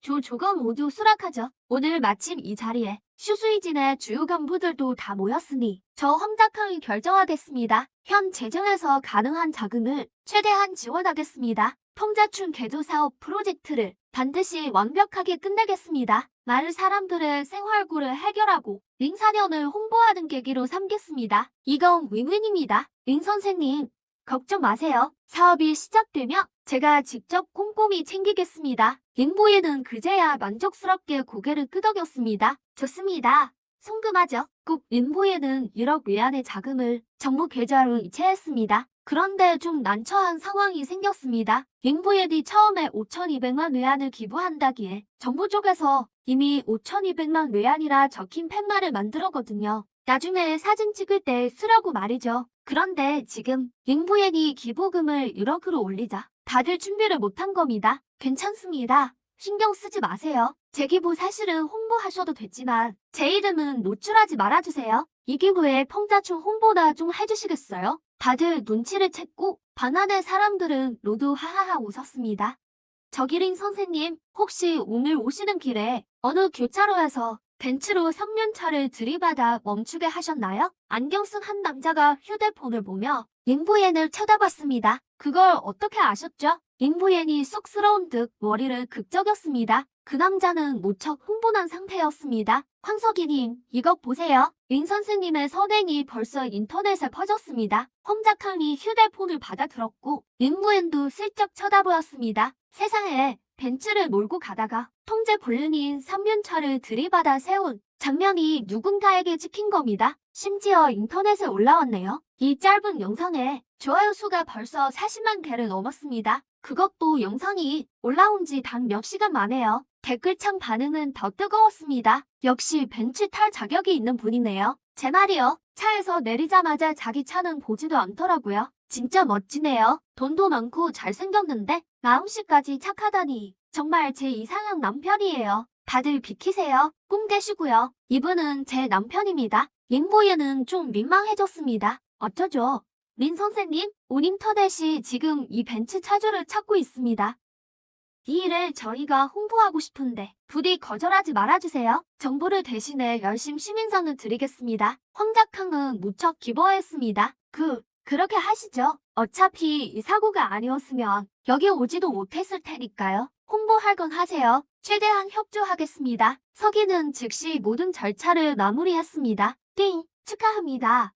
미션을 초과 달성하셨습니다. 운명 투자 시스템 업그레이드. 숙주께서는 이제 미래 정보 2개를 동시에 얻을 수 있습니다. 단, 미래에 관한 소식을 절대 타인에게 누설해서는 안 됩니다. 델리의 운명 투자의 목소리가 들렸다. 김프로는 살며시 미소 지었다. 꽤 괜찮아 보이네. 포이는 사람들이 모든 일을 마무리한 것을 보았다. 그는 대문을 열었다. 문 밖에는 이미 풍가촌 주민들이 가득했다. 통이의 집 앞 그리 덜지 않은 공터는 지금 사람들로 꽉 찼다. 황자강은 임프로를 쳐다봤다. 임 선생, 모두에게 한 말씀 해주시죠. 당신이 이들에게 큰 공헌을 했으니까요. 이들도 당신을 알아야 합니다. 기억해야죠.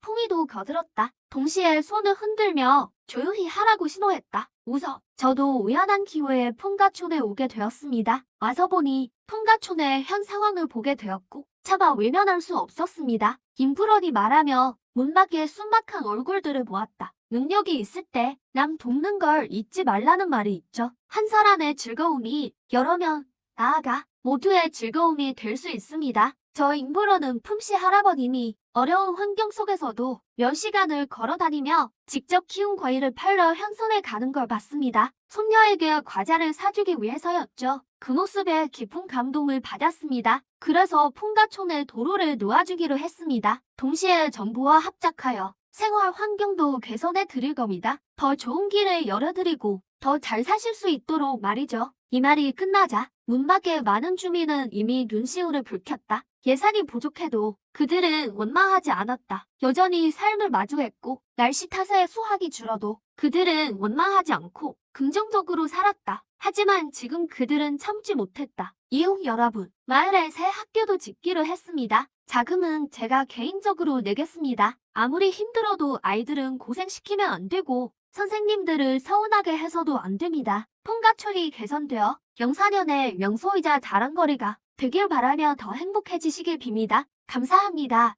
말을 마치고 임프로는 정중히 고개를 숙였다. 정막이 흘렀다. 한 주민이 천천히 무릎을 꿇자 이어서 두 번째, 세 번째, 끝까지 이어졌다. 모두가 바닥에 무릎을 꿇었다. 어서 일어나세요. 이런 상황에 임프로는 당황했다. 혼자도 일행도 어안이 벙벙했다. 손자야, 어서 일어나라고 해. 임프론이 다급해했다. 그런데 풍이마저 무릎을 꿇었다. 임선생, 우리 마을 사람들의 진심 어린 축복을 받아주세요. 임프론은 두 눈을 가렸다. 볼 수 없었다.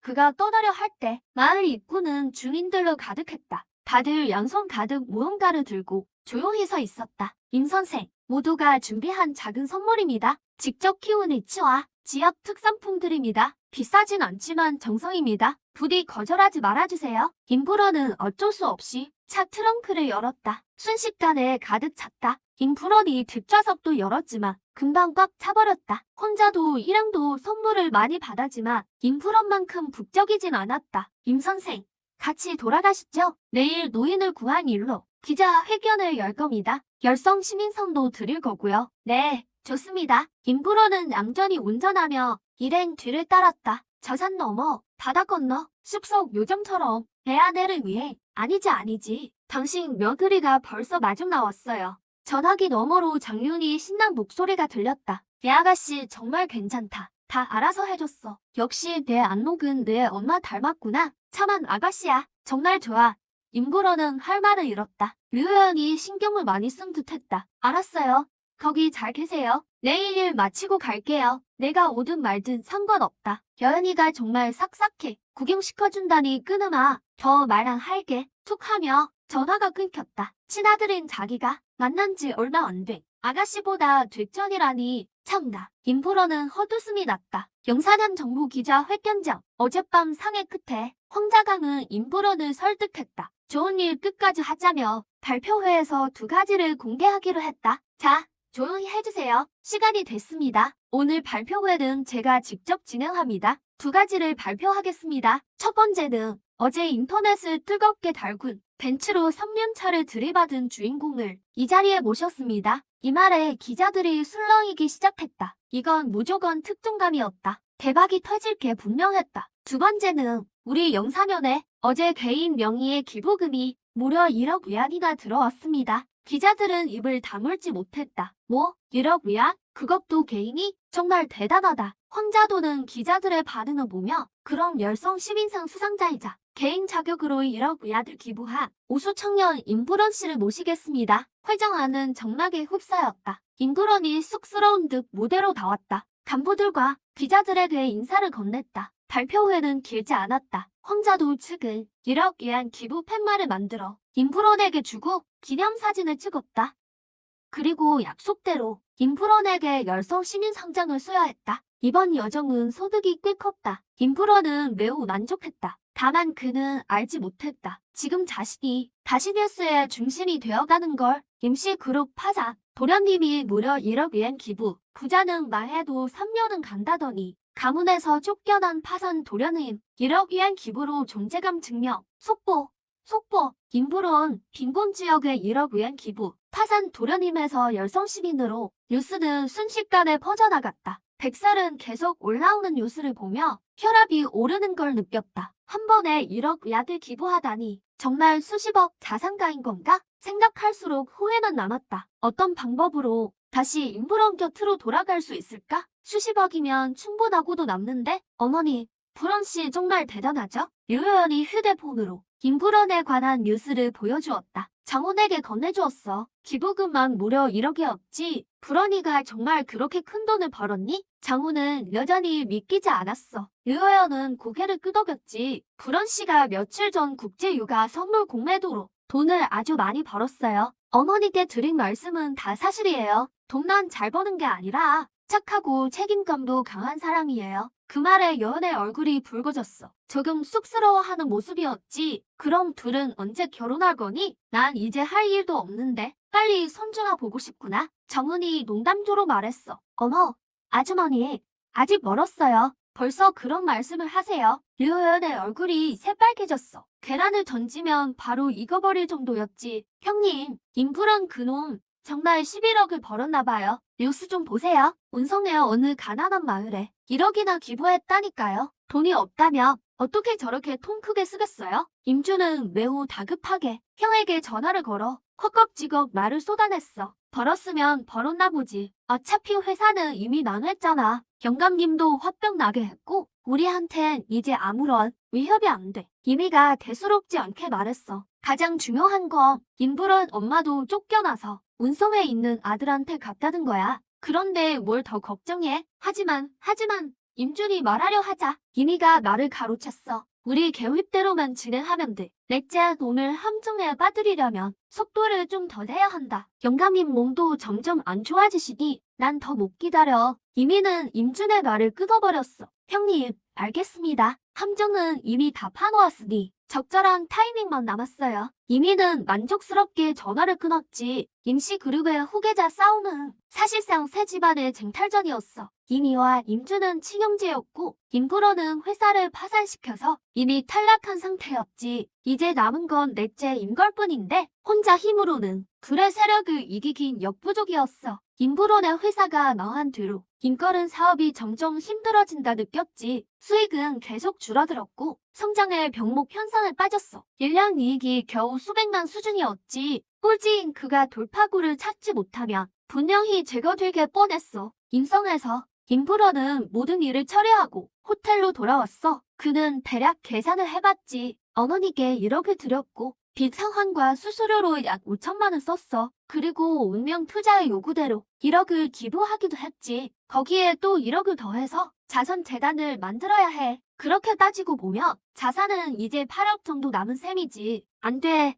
이 정도는 부족해. 영감님이 어떻게 감히 자기 아내를 집에서 쫓아낼 수 있지? 이런 일은 도저히 용서 못해. 돈을 벌어야겠어. 아주 많이 벌어야 해. 임시그룹을 꼭 넘어서야겠어. 불어는 조용히 호텔로 돌아와서 아무에게도 알리지 않았지. 그는 이미 결심했거든. 두 번째로 주사위를 굴리기로 말이야. 운명 주사위를 꺼내서 자세히 살펴보니 뭔가 변한 것 같기도 하고 그대로인 것 같기도 했어. 잠시 망설이던 임브러는 주사위를 굴렸지. 주사위가 아주 빠르게 돌더니 위풍까지 일어날 정도였어. 2, 3분 뒤에 주사위가 멈췄지. 다가가서 확인하니 16점이었어. 광역 드론 회사가 투자 일치 중. 현재 시가 총액 12억. 6년 뒤 시가 총액 800억에 도달하며 업계 1위로 성장함. 이건 광역 드론에 투자하라는 뜻이지. 임프로는 문득 떠올랐어. 예전 자기 테크 회사의 업무 중에 실제로 활용할 수 있는 드론 협력 분야가 있었다는 걸 말이야.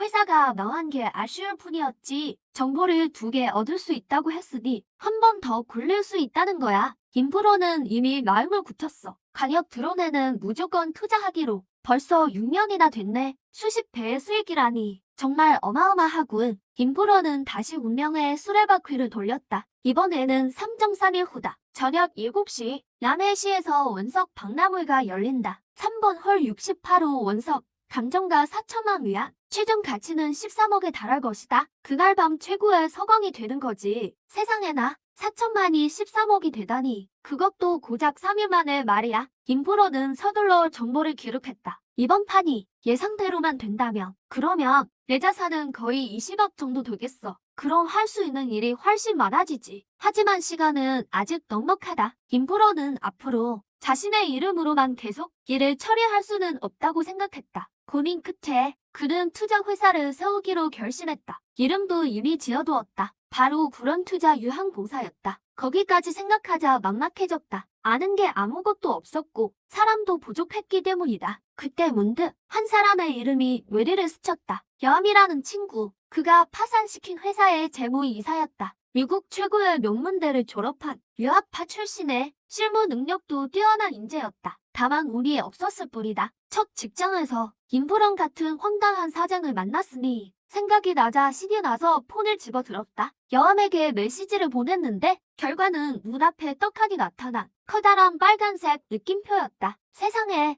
회사가 망했다고. 전 사장의 연락처를 삭제해. 어디 맛 좀 봐라. 김부런은 연락처를 뒤적였다. 이 친구가 메시지를 차단했다며 분명히 기존 업무용 번호도 차단했을 것이다. 하지만 그게 문제일까? 전혀 문제없다. 나에겐 듀얼 유심폰이 있으니까 말이다. 김부런은 평소 쓰는 개인 번호로 여암의 번호를 눌렀다. 신호가 가더니 곧 전화가 연결되었다. 여보세요? 누구시죠? 여암의 나른한 목소리가 들려왔다. 그 소리에 임부런은 대신 기뻤다. 그는 목소리를 변조했다. 여암인가? 나 진시황인데 300위안만 송금해주게. 내가 함양으로 돌아가 보게 하면 천하의 절반을 나누어 주마. 이 친구 성격 보통이 아니네. 임부런은 다시 전화를 걸었다. 아, 진짜 짜증나게. 내가 진시황이며 난 옥황상제다. 이 자식아, 내 말 똑똑히 들어. 염라대왕한테 내 수명 다 줄이라고 할 테니. 여암이 잔뜩 화를 내며 쏘아붙였다. 유학을 마치고 각 귀국해서 실력을 발휘해 보려던 찰나에 아무것도 하기 싫어하고 할 줄 아는 것도 없는 사장을 만났으니 이미 충분히 괴로운 상태였다. 결국 회사는 파산했고 본사에서 새 관리자가 왔을 때 여아는 반전의 기회가 생겨서 능력을 펼칠 수 있을 줄 알았다. 그런데 오자마자 한 첫 번째 일은 경영진을 전부 해고하는 것이었다. 결국 여암도 임보란처럼 짐을 싸서 집으로 쫓겨나야 했다. 조용히 인생 고민 좀 하려는데 이런 저지른 사기꾼까지 꼬이다니 그는 완전히 폭발해버렸다. 여암의 말이 끝나자 임보런은 참지 못하고 폭소를 터뜨렸다. 잠깐, 이 웃음소리, 이 목소리 왜 이렇게 익숙하면서도 낯설지? 세상에, 설마 임보런이야? 여암이 벌떡 일어났다. 야, 이 자식아, 회사가 망했으면 망한 거지. 전 사장을 차단하면 어떡하냐? 임보런이 농담조로 말했다. 그는 느낌이 왔다. 여암도 현재 상황이 좋지 않다는 것을. 여암이 이를 갈며 말했다. 참나, 회사가 왜 망했는지 몰라요? 뻔뻔하게 전화를 다 하시고 그래도 임보런이 먼저 연락한 거 자신이 필요하다는 뜻일 터였다. 좋은 일인지 나쁜 일인지는 모르겠지만 여암은 일단 대놓고 욕하지는 않았다. 아, 임 사장님이셨군요. 그게 제 손이 미끄러졌다면 믿으실래요? 여암이 어색하게 대답했다. 손이 미끄러져? 웃기시네. 젊은 놈이 파킨슨병도 아니고. 임보런은 그 말을 믿지 않았다. 됐어. 됐고 본론만 말할게. 이번에 회사 하나 차리던데 내가 와서 좀 도와줬으면 해. 바쁜 일 없으면 이쪽으로 와. 회사요. 여암이 눈을 부릅떴다. 그러더니 고개를 세차게 저었다. 아니요. 됐습니다. 임 사장님, 다른 유능한 분 알아보세요. 전 그럴 능력이 안 됩니다. 임보런이 꽃방귀를 뀌었다. 안 온다는 건 조건을 몰라서겠지. 투자 회사를 만들 거야. 자본금은 3억 위안. 넌 예전처럼 재무이사를 맡아주면 돼. 돈 버는 건 안 중요해. 대신 임무를 하나 줄게. 회사를 내가 직접 조직해봐. 연봉은 600만 위안. 인센티브는 별도다. 헤헤, 이래도 안 올까? 김프로는 확신하고 있었다. 이런 미친. 여암은 술이 다 빠지는 것을 느꼈다. 사장님, 진심이세요? 지금 온성에 있어? 있으면 단골집으로 10시까지 와. 네, 잠시에 가겠습니다. 꼭 시간 맞춰 갈게요. 김프로는 곧장 전화를 끊었다. 잠시 후 휴대폰으로 메시지 하나가 왔다. 여암이 보낸 것이었다. 김프로는 왠지 모르게 기분이 좋았다. 남자를 정복하는데 연봉 600만이면 충분하군. 시간이 좀 남아서 장윤에게 전화를 걸었다. 엄마, 어디야? 나 돌아왔어. 호텔이지? 김프로는 생각했다. 아무리 바빠도 어머니는 챙겨야지. 나 밖에서 노는 중이야. 방해하지 마. 너 혼자 놀아라. 뚜뚜 끊기문이 들려왔다. 김프로는 어이가 없었다. 요요영이 대체 무슨 마법을 부렸기에 아들까지 뒷전이 된 건지. 관두자. 관둬. 여보세요.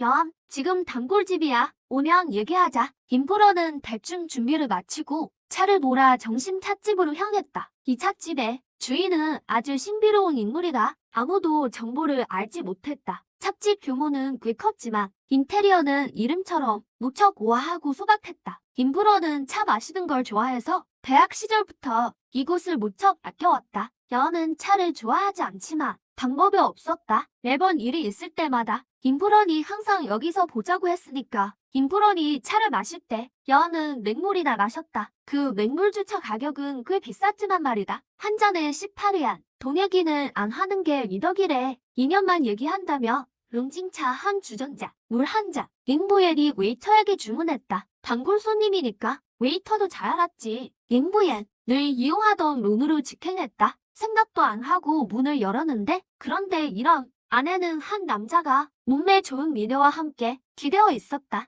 애정행각 중이었다. 갑자기 문이 열리자 미녀는 비명까지 질렀다. 당신 누구야? 노크도 안 하고 다행히 아무것도 안 했어. 놀라 죽을 뻔했잖아. 미녀가 고개를 돌려 링부엔에게 씩씩거리며 말했다. 이마에 땀까지 맺혔다. 남자는 몸집이 통통했고 뱃살이 넉넉한 체형이었다. 졸부 같은 인상이었다. 험악한 분위기를 한참 조성했는데 갑자기 눈치 없는 이 녀석이 들이닥쳐 깨버린 거야. 다시 한참을 골머리 싸매야 했다. 이 생각에 남자는 골치가 아팠다. 하기야 그렇지. 링부옌이 어찌 알았겠나? 나 뜨거운 짓이나 데이트를 할 거면 왜 찻집에 와야 하나? 찻집에 온 건 그렇다 쳐도 이 망할돔의 불성이라는 찻집에 저 형님 죄송합니다. 링부옌은 일을 만들고 싶지 않았다. 싸움을 못해서였다. 안에 사람이 있는지 몰랐습니다. 이 방을 가장 많이 썼거든요. 죄송합니다. 죄송합니다. 링보이는 계속 사과했다. 가까이 와서 사과해. 이렇게 멀리서 성의가 없잖아. 남자는 좀 불쾌했다. 웨이터는 어디 갔어? 이게 너희가 말하는 고급 찻집이냐? 아무나 와서 문을 열고 링보이는 억지로 앞으로 걸어갔다.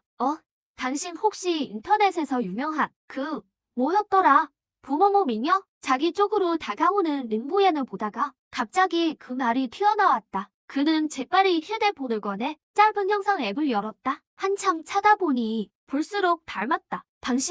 당신 링보옌이군요. 링보옌은 얼어붙었다. 이게 무슨 일이지? 내가 떴다고? 동감, 제 링보옌이야. 링보옌이잖아. 당신이 댓글 단 그 벤츠 타는 게 당연하다던. 그 남자도 멍해졌다. 너무 우연이잖아.